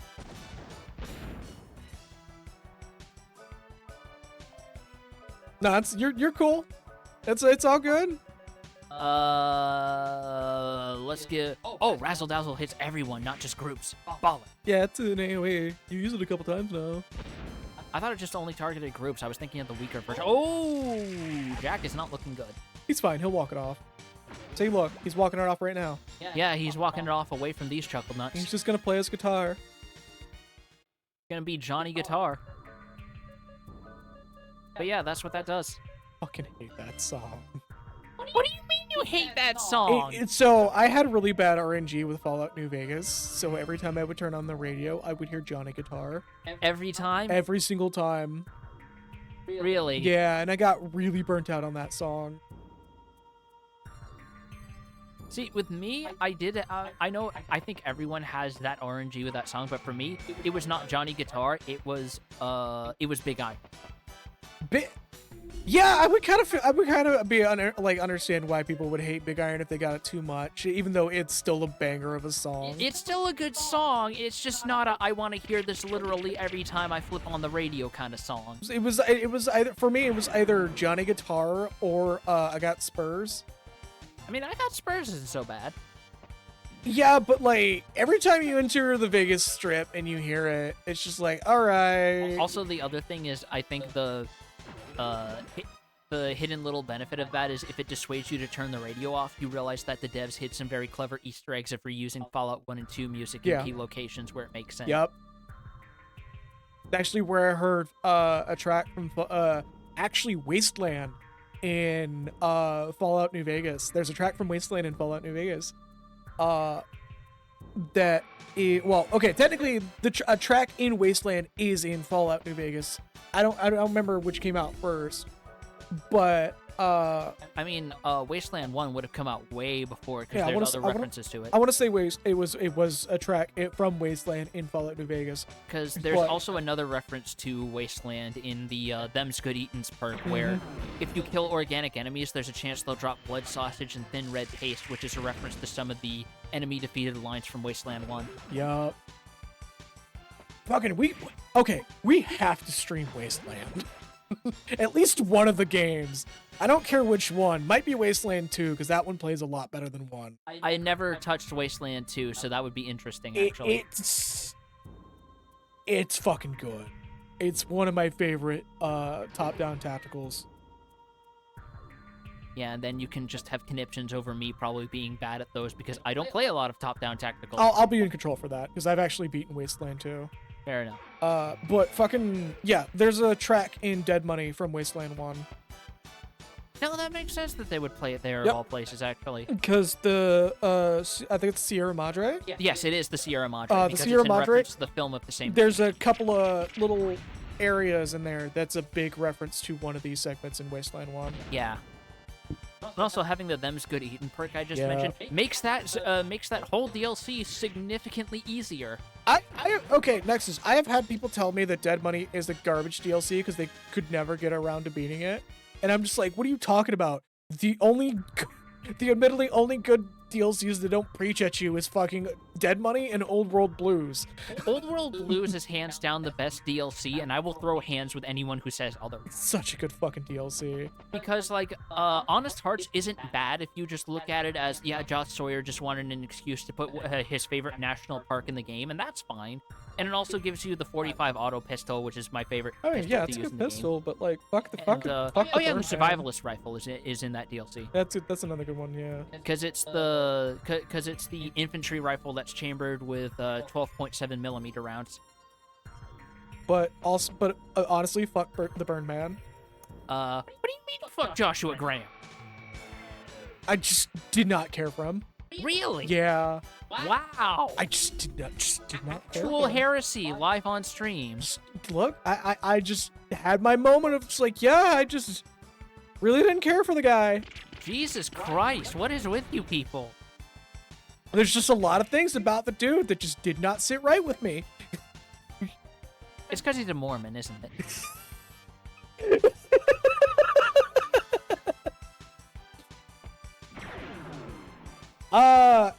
It's really hard to explain, and I would literally have to play Honest Hearts again to remember why specifically. But just there's some specific shit about him that did not sit right with me, that continues to not sit right with me to this day. But again, I'd have to play the game again and get to that DLC to remember exactly why. The thing I remember that I had a big issue with, I found out wasn't entirely the dev's fault, and it's the fact that they were aware that white savior syndrome is a thing, so they tried to avoid that by making Joshua's ethnicity ambiguous and making Daniel Asian. But for some unknown reason that no one who was available to contact on the internet could pin down, Daniel's race was changed to Caucasian in the final release build of Honest Hearts.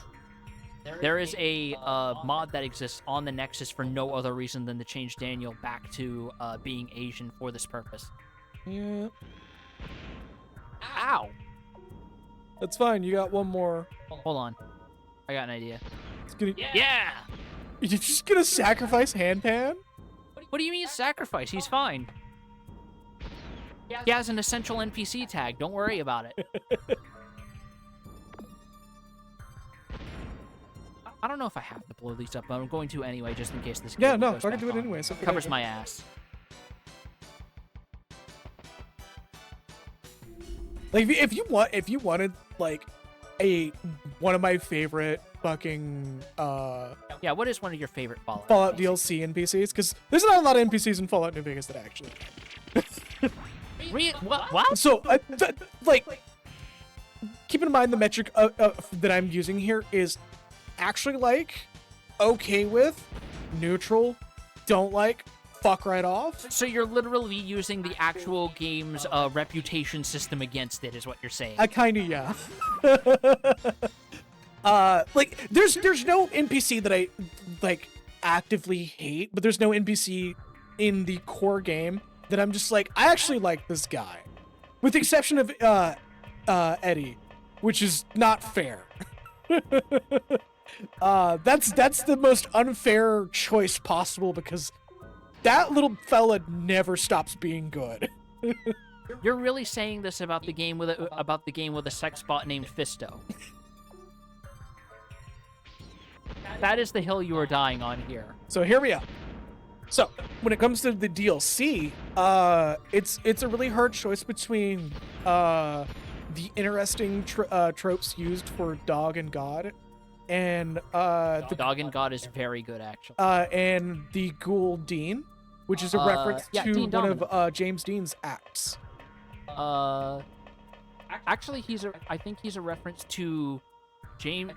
No, he's a reference. He's a double reference to Dean Martin and Fats Domino. Oh, That's why his still. name is Dean Domino. Still, two really good. Well, technically three. But for purposes of clarity, two very good NPCs. That's for Dead Money. Everything about fucking Old World Blues, I just chef's kiss. Yeah, like Start to finish. something I think you would appreciate is the fact that if you look in the game's code for Dr. 8, the one who had his voice module damaged, there's actual TXT files that gives you a general idea of what his lines are trying to say. Yep. And one of them is actually you asking about the sonic emitter, and he says, bit embarrassing to admit this, but yeah, I creamed hard into your gun. There's also fucking. Actually, I really can't say much about Was it Courier 6 was the name of the DLC? The final DLC? Yeah. No, it was Lonesome Road. Lonesome Road. I can't really say much about Lonesome Road. But your character is Courier number 6. Yeah, I really can't say much about Lonesome Road. It was like it was an okay DLC. It was an okay DLC except for the part where a character was possessed by the spirit of Chris Avalon to rant at you for like half the DLC. Which is why I'm just like, it was a DLC, I liked it, however. Where I liked it except for the part where Avalon put in a character specifically to rant about how much he hates the current state of the NCR would make the West Coast resemble Bethesda's East Coast setting if he was allowed to. Let's see. Yeah, I feel like Ulysses should have been more prevalent in the main game, even if it was just like a random notes. Well, being here's the thrown thing: at is you. they actually wanted to, because initially in development, he was planned to be a Caesar's Legion sympathetic companion, but they didn't have time to fully implement him, so they made him a DLC art character. Okay, no, correction. There is a character on the core game that I actually kind of liked, and it was Sunny Smiles. The first NPC you technically meet. Yeah, I think she was also planned to be a companion, but got cut down. I wish she got more time because there was some good writing behind it. Yeah. I was actually always a big fan of Lily, the Nightkin companion, because I always found it fascinating that there's no correct answer for her companion quest, which is where she has to basically take dementia medication to help with the mental instability that comes with being a Nightkin abusing stealth boys. Oh, right. Fucking... I called her grandma originally. Yeah, because she genuinely, for all intents and purposes, basically adopts you. Yeah, I actually liked her too. I forgot that she was core game. Yeah, and the whole thing with her is you either have to convince her whether it's okay to take full doses of the medicine, which causes her to lose her memories, half doses, which basically lets her proceed as normal, or just abandon it altogether and she becomes a raving sociopathic monster. I think the route that I took with her was just to preserve her mentality as much as I could within reason. Yeah, but the other drawback with that is that her ending slides say that she becomes even more progressed into what is essentially a dementia-like state and starts to believe her grandchildren are alive, so she goes out into the wastes to find them.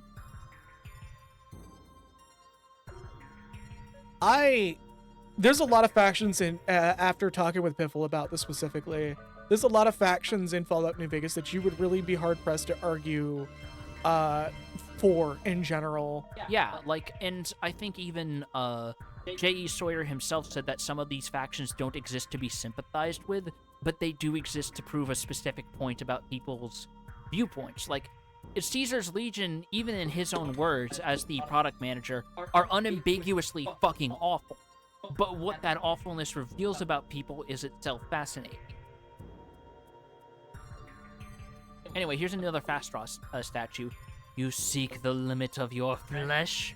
Take your sword and fight. Hey, look, it's the ghosts of Link and Twilight Princess that genuinely could have been a little bit better if they actually didn't make them these weird fucking music puzzles. Alright, what do we gotta fight? Oh, we gotta fight these guys all on Jack's Lonesome. Oh no. Oh no. This might actually be a bit tough. Yeah, you'll be fine. I got a spiffy new sword. Let's see how it do. Yeah, there's genuinely no good options for the Mojave.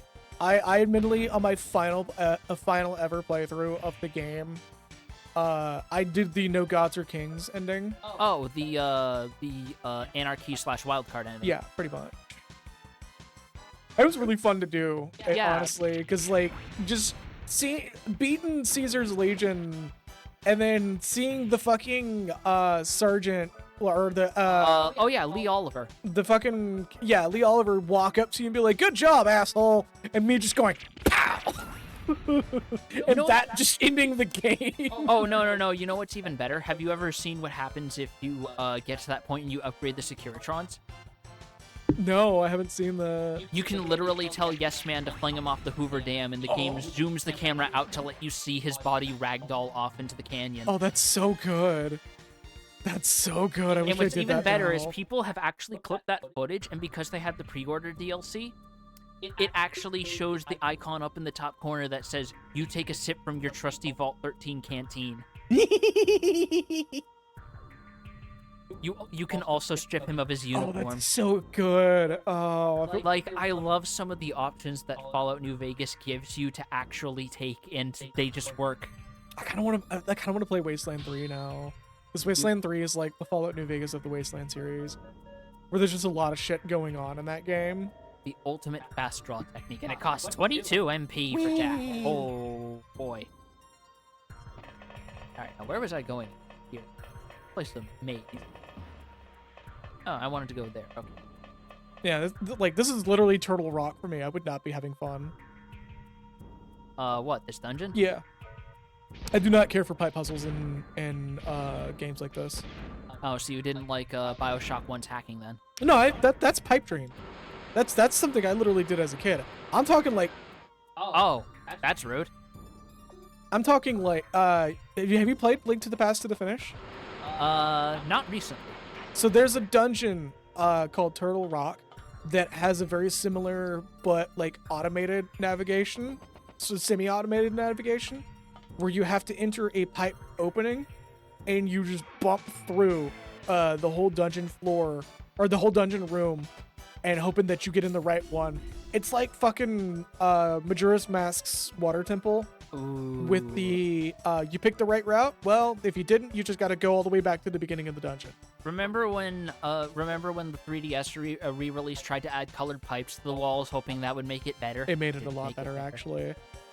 Compared to what it used to be, it's like night and fucking Yeah, day. actually. I actually finished that dungeon in like record time. Like that's despite how contested that version is, that's one of the few changes I will defend to the death. Like, I love the shit out of Majora's Mask. I am so fucking glad the remake fixed a lot of my qualms with it. Yeah, like the devs themselves even said that they felt like they were a little too strict with how the save points were handled, and that's why I can understand why they were changed in the 3DS version. I was kind of okay with it, but at the same time, I understood why. Yeah, because it's a portable version, so Yeah. you got to make saving something that's accessible to the player. Exactly. It's kind of the same reason why why when Atlas was going through a phase of just basically re-releasing a lot of their old stuff on the PSP, DS, and 3DS, they just added like a bunch of extra save points into the older games. Yeah. And the fucking lot of re-releases on PSP were fascinating because there was a few games that were also getting that treatment, but in fact got the opposite direction. Looking at Humanakemia. Or never mind the still to this day contested PSP remake of Persona 1, where people are still upset about the changes to the music. I don't know how to feel about it now that I've heard both. Yeah, because like I kind of prefer the PS1 original because it's a very different tone that fits the more like horror-ish theme of that version. But I don't think the soundtrack for the PSP version is outright bad, but I do agree that it's upsetting if you like the original. Like it's the remake is very much the director of the game wanted to go back and redo the music in the way that like fit his style more than what it was then. Well, no, it was a different composer for the PS1 version. Was it really? Oh. Yeah, I thought it was the same I as think the the whole director. thing is that he like passed away or retired or something.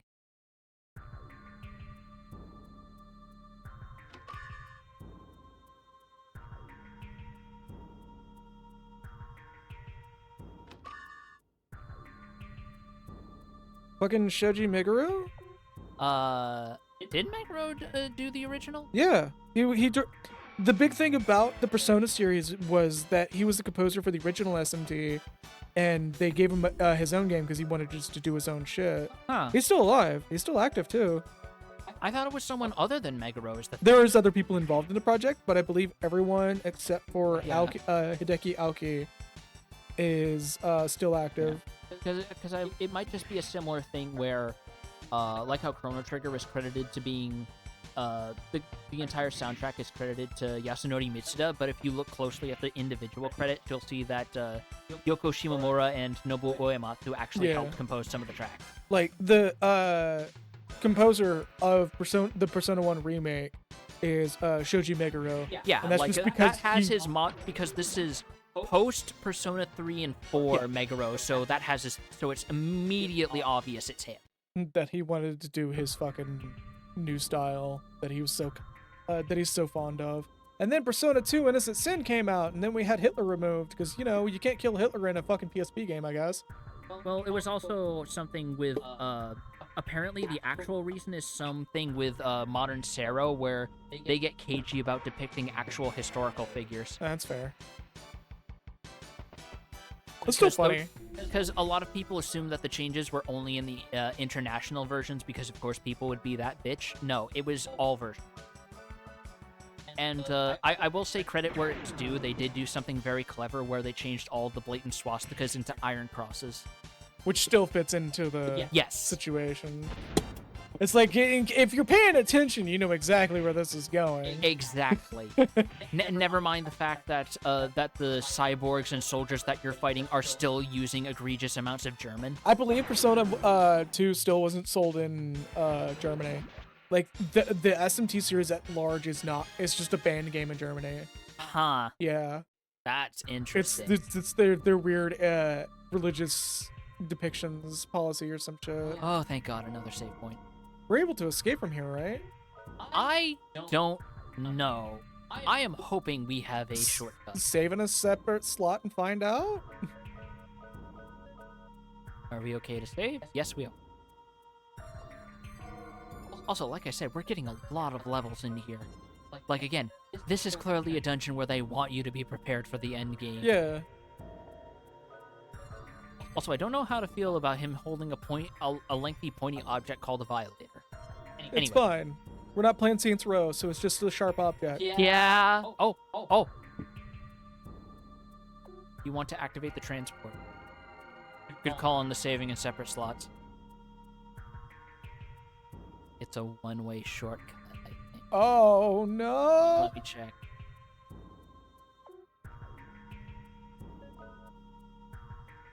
You know what one of my favorite questions to ask about games are? What is it?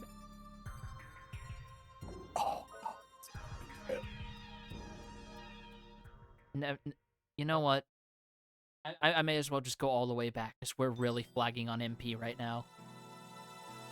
Could you tell me about weird localizations? Boy, howdy! It's funny you mentioned that about Persona 1 then. Oh, yeah. There's a number of weird shit going on in that game.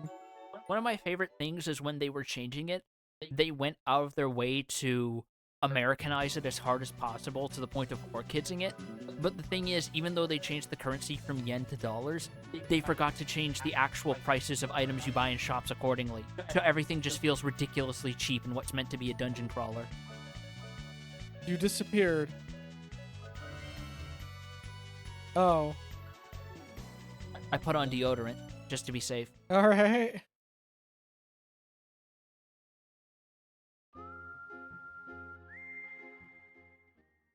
That one area gets just that theme.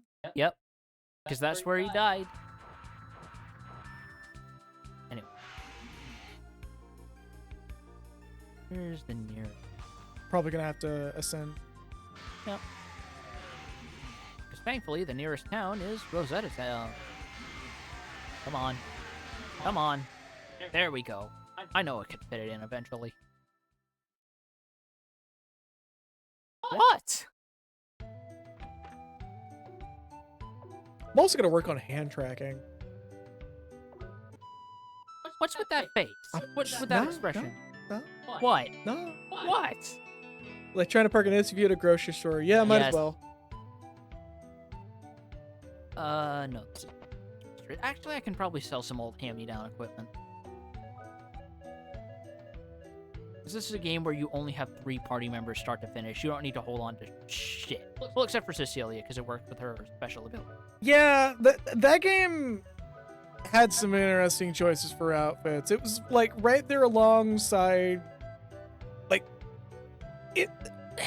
Where can I begin with this one? Because there's like a whole mess of shit going on with that particular time period of games. Really? Yeah, like it was around. Bravely Second was at the tail end of it, but it and Xenoblade Chronicles X were both games that people use for whatever fucking reason as like quote unquote prime examples of treehouse censorship. Even though Treehouse had nothing to do with either of those games. Yep. And fucking like the changes were so fucking like, okay, why are you upset about this?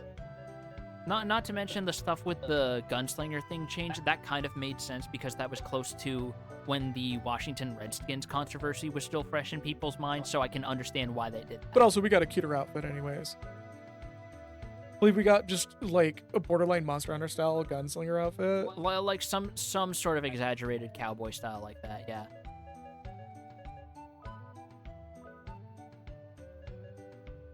It's Bravely Second or Bravely Default 2? Bravely Second.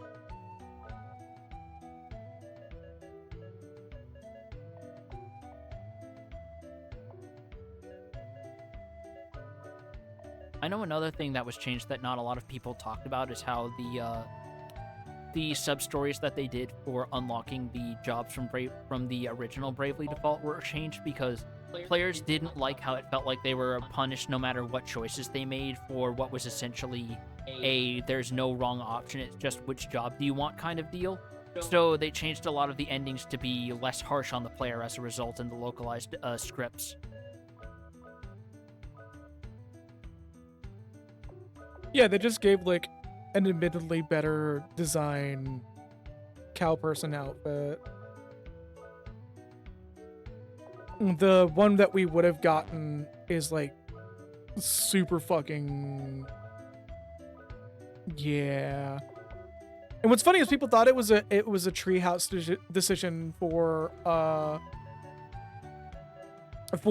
that particular change, and I actually got banned from a Steam group for arguing against people about it, where I was like, yeah, you know, if this was a treehouse decision to change this particular trait of the game, do you honestly think they would have gone so far as to changing an entire fucking model? And they were like, what do you mean? It's just treehouse translation. And I'm like, no, I'm pretty sure like this was not a Americanization situation and actually just the developers going, no, but we should change this though. I think my favorite part of how that whole thing falls apart is knowing about how much of a how many different departments you often have to go through to negotiate changes like this. Yeah. As an outsider looking in and realizing that the idea of the quote-unquote rogue translation studio is just a fucking myth people It made is up. absolutely a fucking myth, especially when another big example that people go, oh, treehouse translations. It's fucking Legend of Zelda Triforce Heroes. where people were like, oh, they changed the script entirely. And I'm like, yeah, I too would totally love to not get every single joke made in this game. Which is literally what Triforce Heroes was Japanese cultural reference after Japanese cultural reference. Didn't it also have some minor alterations between the European English and North American English versions? Yeah, all versions of the game had their relevant local cultural jokes input into it. It was pretty much Crayon Shin-chan all over again. All right. Where, like, if you get it in Japanese, there's a good chance that a lot of the jokes will fly over your head unless you're, like, really fucking deep in Japanese culture. Might as well be living in Japan culture. Because, like, there are people who'd be sitting there going, yeah, they probably got rid of the Takeshi's Castle joke. And I'm like, motherfucker, old people only remember Takeshi's Castle in Japan. That shit's long gone. You're literally asking for a joke that doesn't exist. That would be the American equivalent would be like asking for a reference to Nickelodeon Guts or something. No, that would literally be asking for a reference to a very specific episode of The Honeymooners in a game that came out in 2020. Like, motherfucker, what are you asking for here? It's okay to have, like, pretty broadly changed scripts, especially if the game will make no sense if it's just raw translated. Like, that's one of the biggest reasons Sayonara Zetsubou Sensei did not come out in America beyond the manga.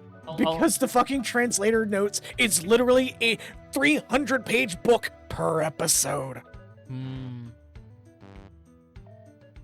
Also, funny that the hand cannon caps out at 13 bullets. Are there any heavy caliber handguns that have that big of a clip? Yeah. Really? Yes. Desert Eagle.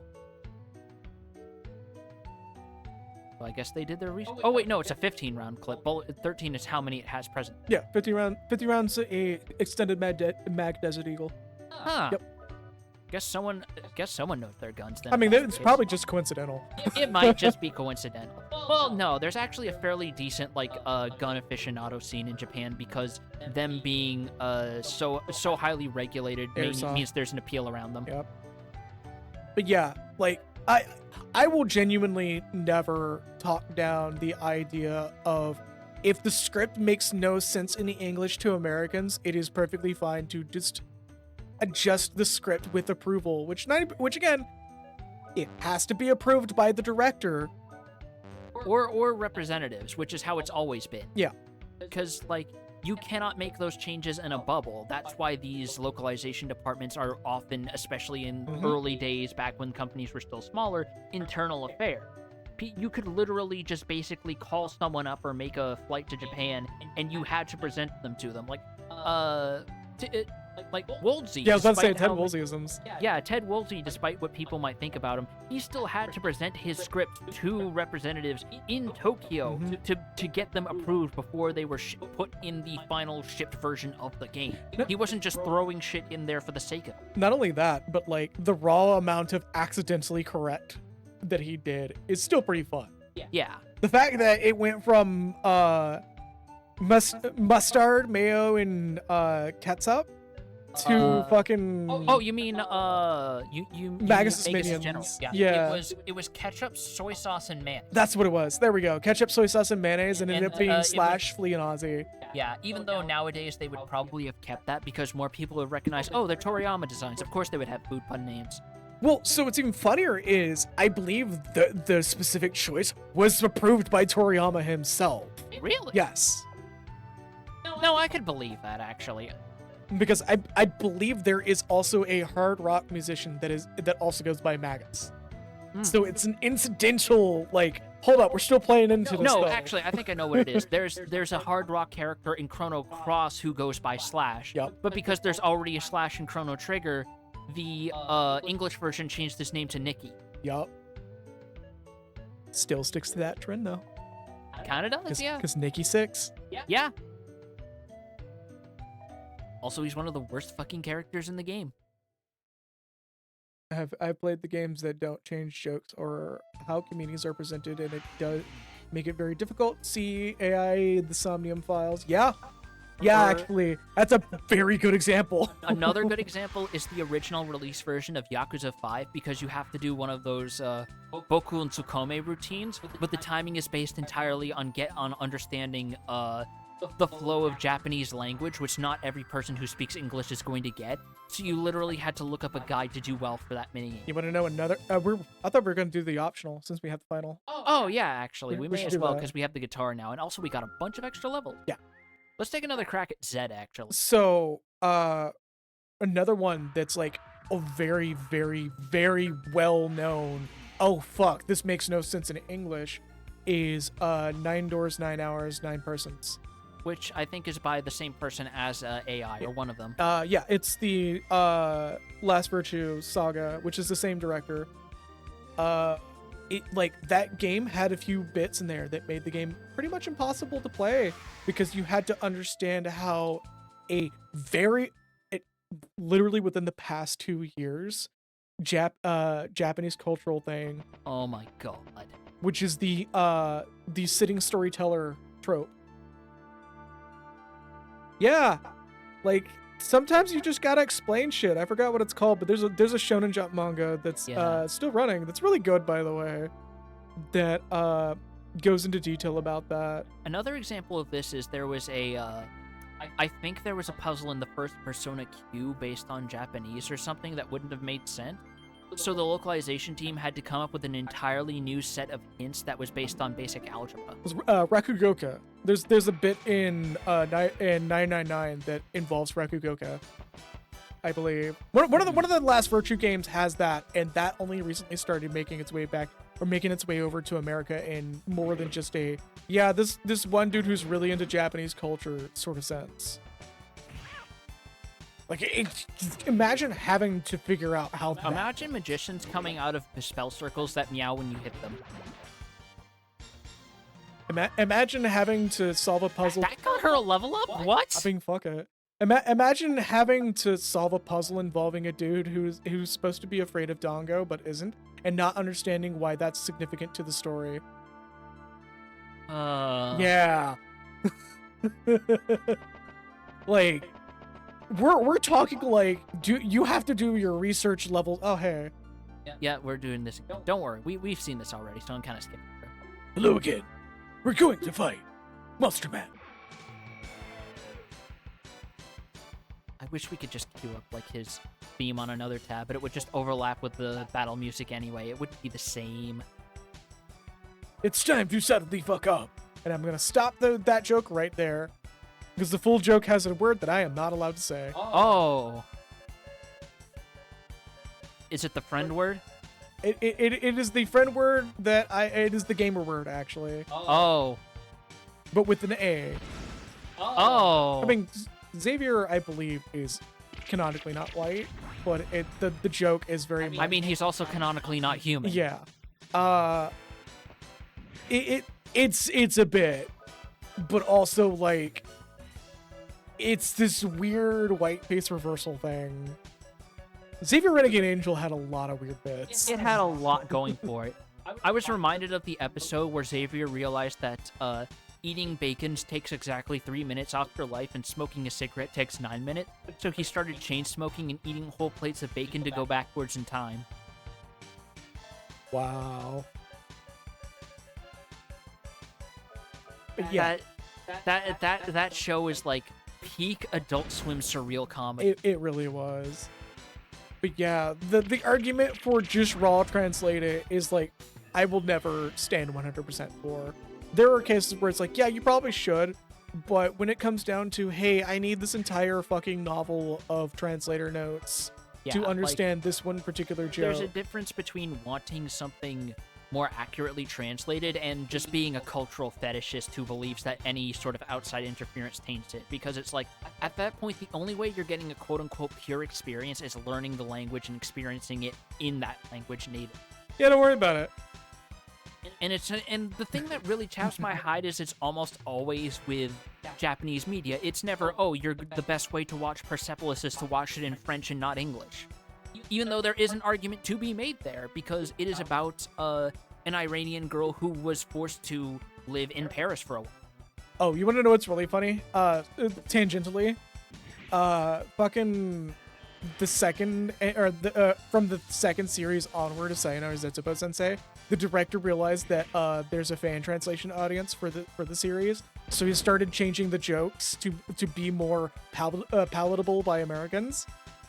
And ended up making one of the funniest jokes where Itoshiki actually acknowledges that. Huh. And there was a joke in series 1 that was funny, that it required translator notes on the Japanese audience and not the American audience. Oh, Where he goes into a rant about how stadiums are starting to be bought out by corporations and no longer owned by the person. So it being a stadium that is named after a person or a historical event is no longer a thing. Ironically enough, the fan translation notes goes, with one case exception of Dallas, Texas. That's pretty fucking good. Okay, that's good. And the Japanese translation notes was another example of why Mediaji had to redo a lot of the writing from the manga into the English one, because later in the manga also starts going into like American culture as well, because one of the characters was a foreign exchange student in America and came back, and one of the bits that she had to be explained to the Japanese audience, and that became a running joke for that series. Jesus Christ. Sayonara Zetsubo Sensei is just like, It's wild. I'm glad it doesn't have a official translation for the series. Like there's shit in that series that, like, yes, it requires research, but I just bumped the shit out of my mic. Incidentally, makes it funnier by having no context. I'm gonna refresh Itis just to be safe, because I don't know what the time limit on that is. Bringer. Oh, and he's also faster than Cecilia. That's a cause for concern. I think we actually got it this time. I think we might have it, because I also got the Lock State spell, which basically prevents you from ever being afflicted with a status ailment for a few turns, which is very helpful for this bitch. Well, also Doombringer used to one-shot everybody. Yeah. Oh, he is so close. I want to show off that double attack. But yeah, fucking to round my entire talk on it is just like, it's okay to not have things raw translated. It should be encouraged to not have things raw translated. It should be encouraged to do your best to do that. Yeah. But if you can't do that, have it so that the jokes will still have it so that the jokes don't need to be translated. Or not even jokes. Sometimes it's other things, like there's actually a very good example of this, where the original translation for Evangelion, they actually had to fight to translate third children as third child, because third children is grammatically incorrect in English. Yep. And whoever was in charge with the localization and English direction actually had to fight representatives to change it. So when Kara oversaw the Netflix redub/retranslation, it was changed back to third children. Even though they technically could have said third impact generation. But it's more words to the word soup. Yes. And then you've got the translation team going, fuck it, and you get ghost stories. Oh. That's a whole other kettle Yeah, of fuck. that's that. The translation that is very aggressive about the time period it was done in. Not only that, but the studio that just said fuck it.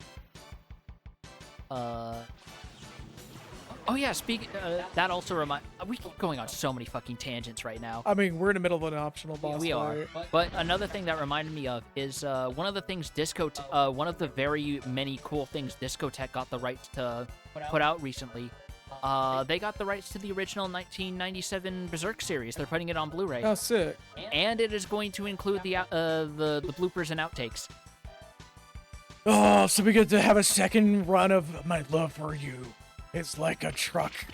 There's also Berserker. not only that, there's another one that I forgot about until I saw a clip of it, which is which first of all tells me that when they were recording these in the booth, they clearly had the footage to reference, because one of the outtakes is someone going, "Which one of you is gonna jerk me off?" and it cuts to footage of all the mounted horseback riders raising their arms cheering. Oh no! And it's just, I love that. It's so good. I love it. It's great. Oh man, I hope that they put the bloopers back on the internet. I believe it got taken down. Did it? Yeah. I think part of it might have gotten taken down because it was 1997 and one of them did involve Sean Schimmel using a homophobic slur that he no longer uses these days. Yeah. It's almost as if people can grow. You know who else can grow? Zed. He's really made his monster self. This is so fucking strong. It's just getting you with a strong arm. He really They is. discovered internet porn. He discovered the anime Turnpike, and he was never the same. I mean, Yeah. I'm just gonna shake my head. Because Really? you went in like a very different direction. You're gonna shake your head at the anime Turnpike. Really? You're gonna reject the culture like that? I Your heritage? no. What? First of all, no. That wasn't my heritage. Then what was your heritage? I'm just gonna shrug. I'm not saying shit. Okay, sure, fine. Oh, this is new. Oh no, this is new. Why is this new? I don't like this. You'll be fine. Okay, that's not so bad. It's one of the spells that you probably never give him a chance to actually cast. No, that's an altered version of the AoE Earth spell. I'm surprised it had a different name. I mean, I don't think we've gotten it yet. No, we do. Oh. It's called Bob Barker. Oh. Because the first one is Nuncock and the second one is Bob Barker because you sign off with spay and neuter your pet. Right. Something that Drew Carey was doing for a good while.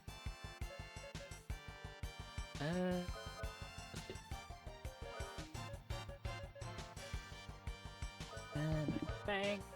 We're doing very well this run. Holy shit. That status lock spell in the beginning made all the difference in the fucking... I bet.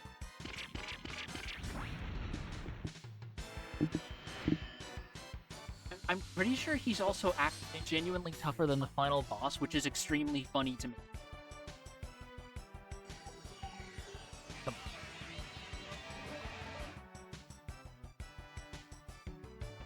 He can't have that much more fucking HP. Oh no, Jack's asleep. There's no like sight scope or anything like that from fucking Chrono Trigger in this, where you could just see their HP. No, I think it's, I would have to actually cast the spell, which would take a turn. It's not a passive thing in this generation of RPGs. Bad thing. This is the after generation of item that tells you HP of monsters, which is a very short generation because we go right back to that in Final Fantasy 7 and 8. Yeah. Or you just have the sense materia you equip in 7 and that tells you everything. That's what I meant. There's like Libra and Sense. Whoa, Jack just woke right up. Okay. Yeah, he's fine. Yeah, He had his got coffee this morning. Yeah, I was gonna say actually. Actually no. Let me give him some G fuel just in case that happens again. Some gamer juice. There you go. Get it from your grown-up sippy cup that has a Sonic logo on it, like everyone else does. Are you gonna be one of those people? Which I'm not knocking them because there's some people that just get it just for the hell of it. Get your fucking gamer stops with your waifu cup. What? Yeah, there's another fucking G Fuel like rival that's been creeping up a little bit that has waifu cups. What's funny is Pyrocynical also has a waifu cup. Of course he does. Right now, and it's drawn the most attention because one, it's not a skinny person, and two, it's a gender swap version of his avatar. When you open it up, does it smell like beans? I wish. I admittedly almost put in money for it because it's actually a pretty decent looking cop. Hold up, let me see if I can find it. Yeah, go ahead and look it up while Zed tries to take a moment to explain. 16,666 experience received. Oh my god, it's like the third search result. And Doombringer required. More on that in a bit.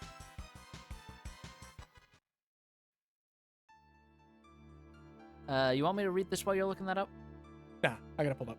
Alright. Just listen to me. I won't run. There was an accident with the gate generator.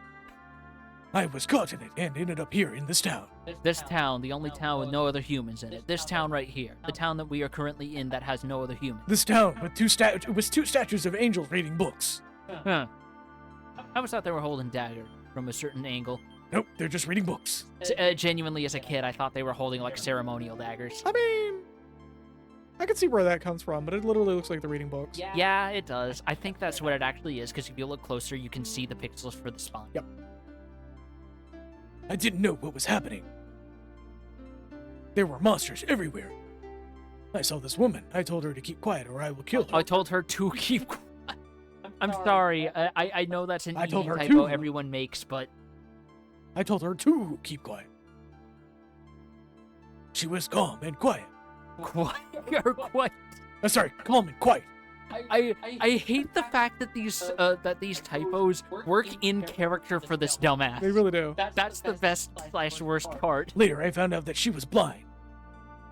For the first time in my life, I felt complete. She was the first person that I treated that treated me normal. It felt kind of nice, so I decided to stay and helped out around the house. I was afraid you might tell her who I was. That is why I attacked. Yes, I am a demon. Go ahead and kill me. Jeez, you sure talk a lot for a demon. All I need is one shot. Hey, you're a lot meaner than you look. No, stop! I really believe Zed doesn't want to die. He's discovered a life other than a one for fighting. I think we should let him stay here in this town. Maybe he can help the blind woman. What do you think, Rudy? Yeah, keep. This is actually kind of a clever way to do this, where the silent protagonist is the tiebreaker. I actually do admittedly think this is really kinda, good. Yeah, this is kind of smart. We should let him stay, which I think is yes. You guys are really nice people, aren't you? I'm a born-again guardian, is what he said. I'm a born-again Mormon. Christian, guardian. I'll protect this girl with my life. We shall meet again, my friends. Don't forget me. I'm Zed, the DeviantArt. So, you sure about this? Well, we'll just have to wait and see.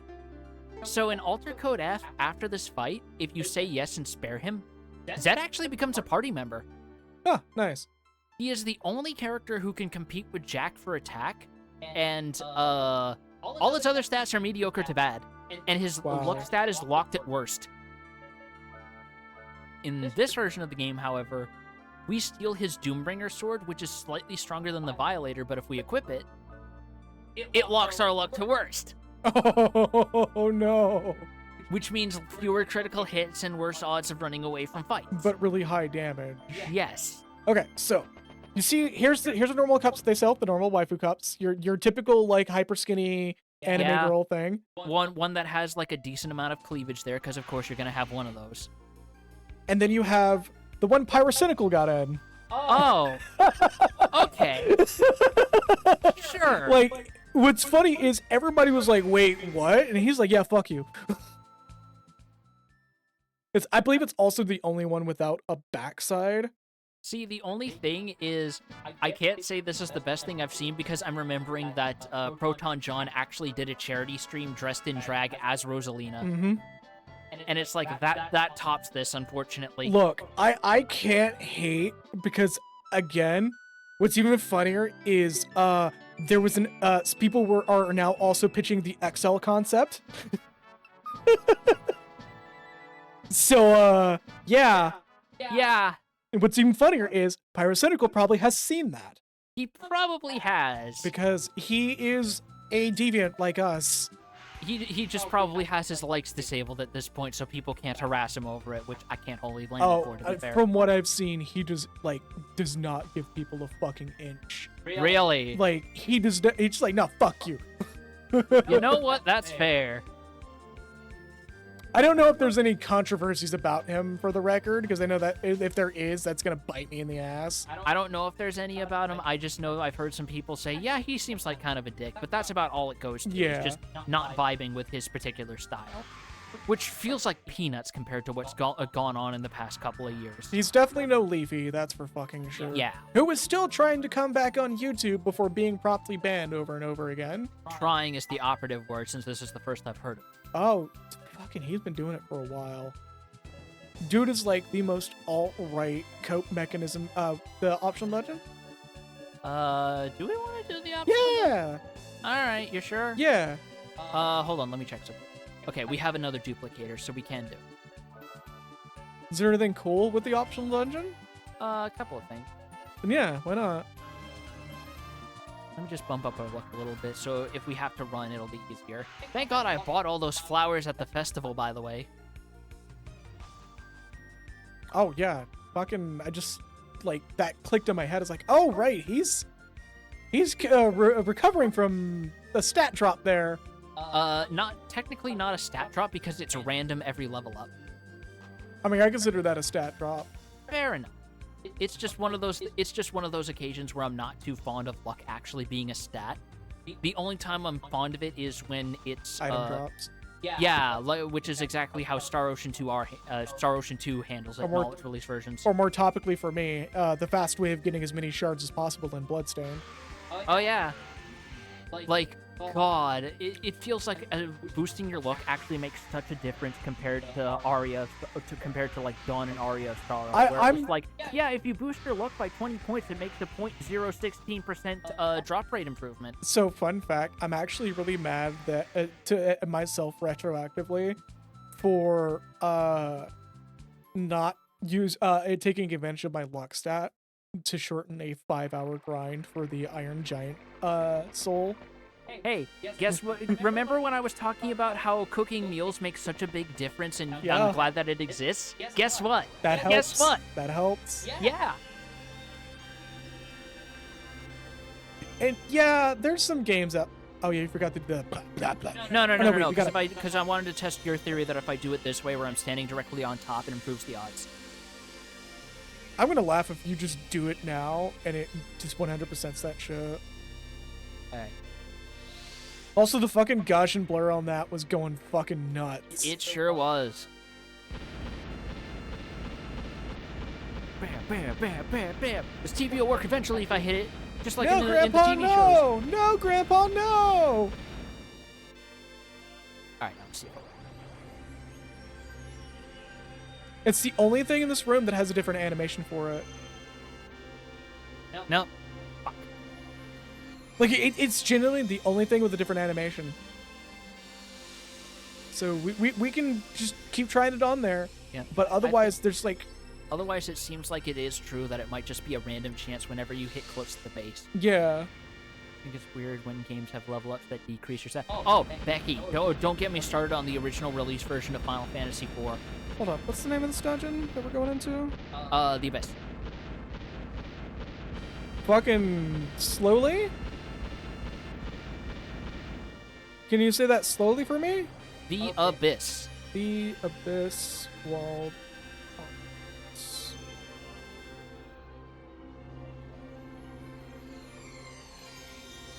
So in the original release version of Final Fantasy IV, they clearly didn't anticipate you leveling up past 70, or they did, but they left it up to some weird variables in the game where you have like 8 different seeds for possible stat gains on level up for a character, and one of them is a straight up decrease. They changed this in the Pixel remaster so that while you still have these different seeds, the ones that decrease stats were taken out. What? Equip Jack with with Doombringer. Oh, You want to know why it's been taking us so long? It's based on the luck stat? We have to have a character with the worst luck stat. Oh! So You do have to be on it, though. So having What you're the doing sword right now is not It's doing it. literally a shortcut. Yep. Oh my god. Like, but also like I was right. You have to actually hit it with Hit it while you're directly on top. yeah. Of it. So that's why people are saying it's RNG. Holy shit. You have to have the worst luck stat, and I think you're guaranteed at worst. Does it have to be just Rudy specifically or any character? I think just any character. Okay, I would hope so. See, what sucks is your luck stat is so high that Doombringer only brought you down to good. No, it always locks your luck at worst. Yeah, I actually dig this, seeing that it's based on your luck stat. Yeah, like that's a kind of RNG that at least makes sense. Oh, I was about to say, boop. All right, let's keep trying for a couple more. Hold on, let's see if there's any other ways to temporarily Yeah. lower your luck stat. Because I know we have accessories that raise your. Well, wild or can I spell?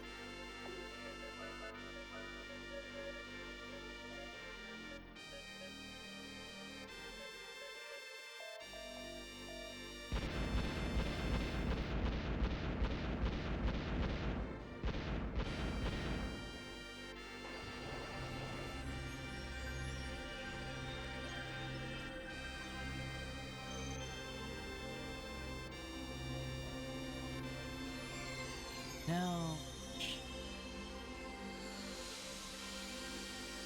Oh, apparently staying at the end can also lower your luck too. What? Yeah. That's weird. Why would sleeping at an inn lower your luck? I know exactly why, and it requires an explanation. It's the Japanese fortune by days thing. Oh, okay. So it's literally that your luck changes every day based on like a daily fortune teller. Yeah, That makes a little more sense, but that's still like a weird specific cultural thing. it is.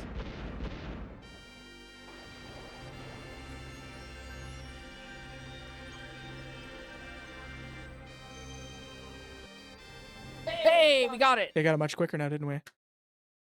And I still love that they went through the effort to make it look like a fucking kill screen. Yep. But yeah, there you go. Now you could just take off Doombringer and you're good to go.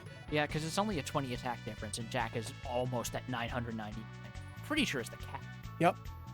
But yeah, now you know the yet another borderline undocumented thing, because people when it comes to this game, people are just having fucking arguments.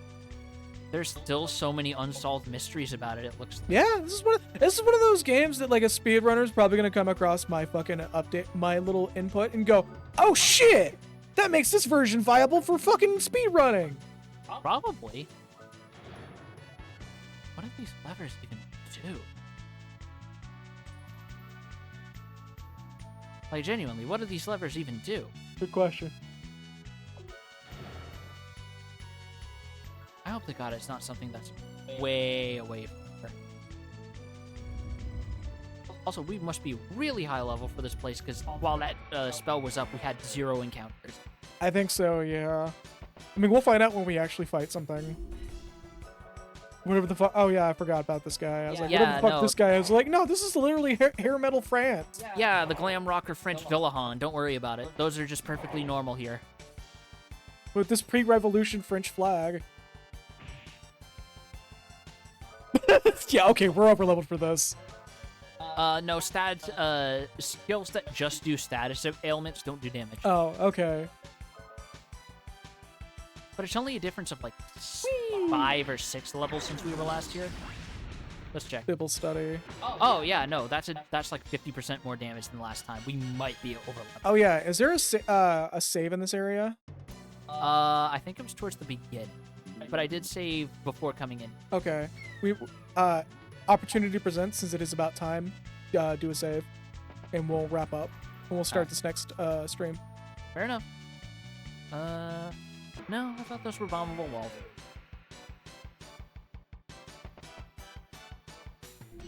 No, Becky, you saw me mention it in another chat how Leviathan has a fixed spawn on, or may have fixed spawn on real hardware.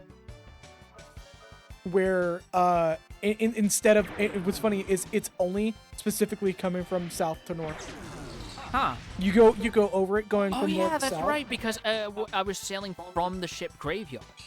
If you go from north to south, it doesn't spawn, but if you go from south to north, it spawns. Huh. Yep, it is guaranteed. I guess that lines up with the text in the ship graveyard itself, but that's still funny how they lined it up like that. Oh no, bear! Is it really icing that bad over there?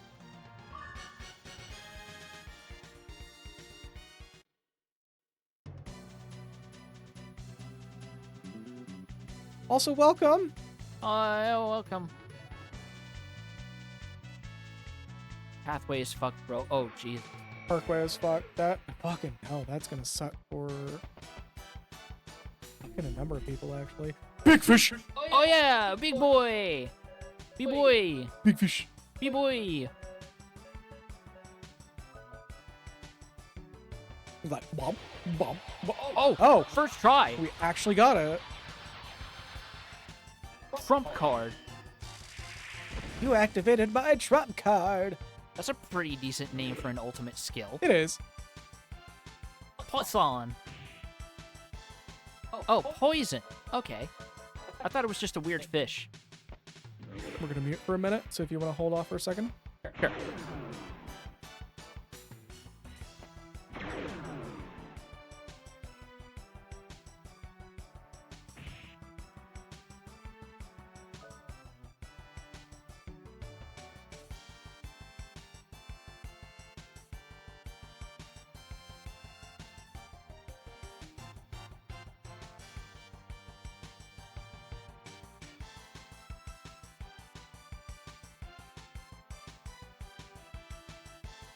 Unmuted. All right.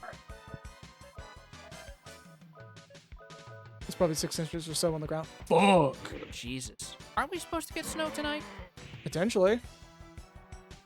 Yeah, it was looking pretty clear out there, so it might come in later tonight. It will definitely come in later tonight. This is going to be in the 20s. It's gonna be way too cold for it to be rain. Yeah.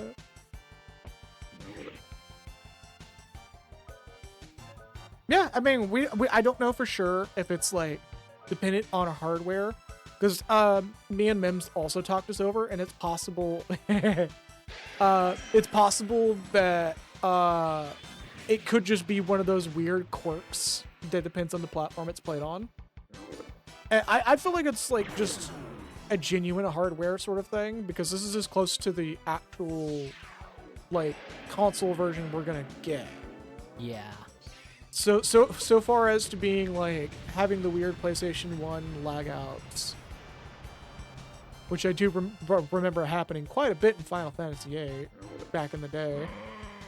How much health does this big bitch have? He's big boy. Hey, big boy. Meet me a big boy. Yeah, boy, howdy is he a big boy. He's got to cut down a size.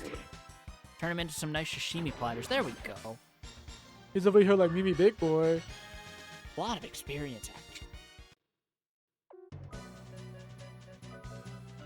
If you want to hit a save point. Even one near. Hold on.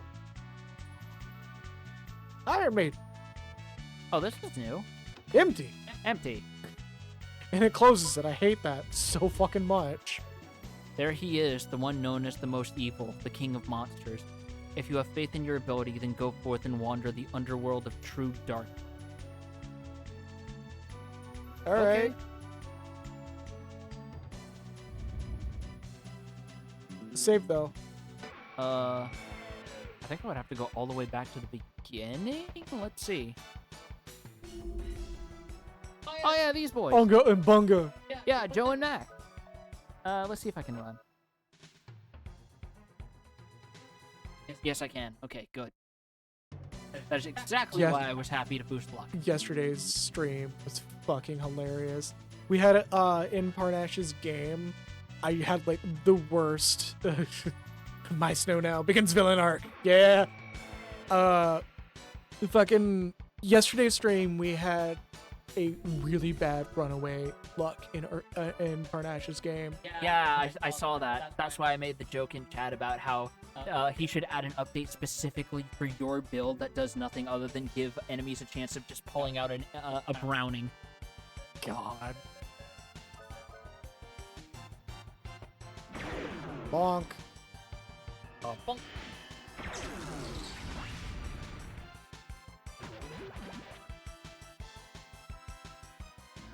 Actually, let me try teleporting to the... Bro, that is a stage dive, not a brutal attack. He went over that shit like the fucking homeboy at a fucking court fucking case. There is a mosh pit that needs you, my dude. He just got told he's getting life in prison and he just jumped that fucking top. He just jumped like they found him nude in the Bass Pro Shop. Homie going in for a Psycho Crusher. Go! Psycho Crusher! That's an actual thing that happened recently, by the way. Somebody getting caught nude in the Bass Pro Shop. Yeah, because apparently they wanted to dive into the aquarium. Wow. Yes. Some of them do. Yes. Bass Pro Shops do have an aquarium. Are you able to teleport out? Oh, yeah, I should probably do that. I'm just trying to be conservative with my MP is all. So I was thinking I can just walk back. No, just teleport out and save. Oh, there's no save point. We can trigger this again. I'll make... I know we can. It's just a pain in the ass. I know. Again, we can pre-stage this next week. We don't have a job by then. Oh, right, and I parked the flying machine on the other side of the teleporting You pyramid parked it structure. at the other Okay. non-Euclidean RBs. Hold on. We gotta go back to where I put the flying machine. Having an old Ashton Kutcher 1999 movie moment. A what? Dude, where's my bird? Anyway, That movie was so fucking bad. I never saw it, and I don't think I missed anything. You did not.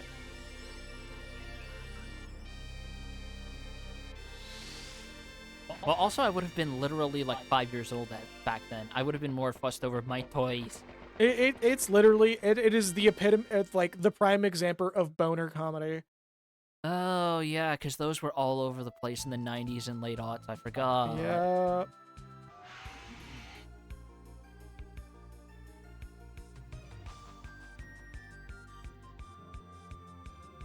And Yeah, we'll just go to Adelheid, where we started and where we finish. yeah, it just feels topical. Not to mention, this is not a big world map anyway. No. Once you get the flying machine, Yeah, it shows how small the place is.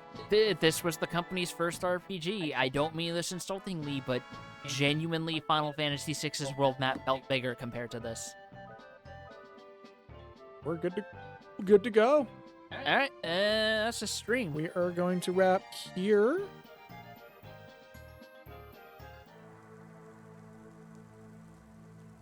And with that, Yeah. we're gonna call it here. See y'all next week. As I said before, depending on how job situation goes, there may be a schedule change, and potentially streams may happen sooner in the day on certain days, or it may just happen on a different day. We'll see how things go. Thank you all so very much. I don't think we had any follows today. No, that was yesterday. Because girl boobs on stream attracts people. Yeah. It's okay. I have a plan for that one too. Anyways. Thank you all so very much for watching. Have a good night. Stay true to yourselves. That song should not be playing. Take care. There we go.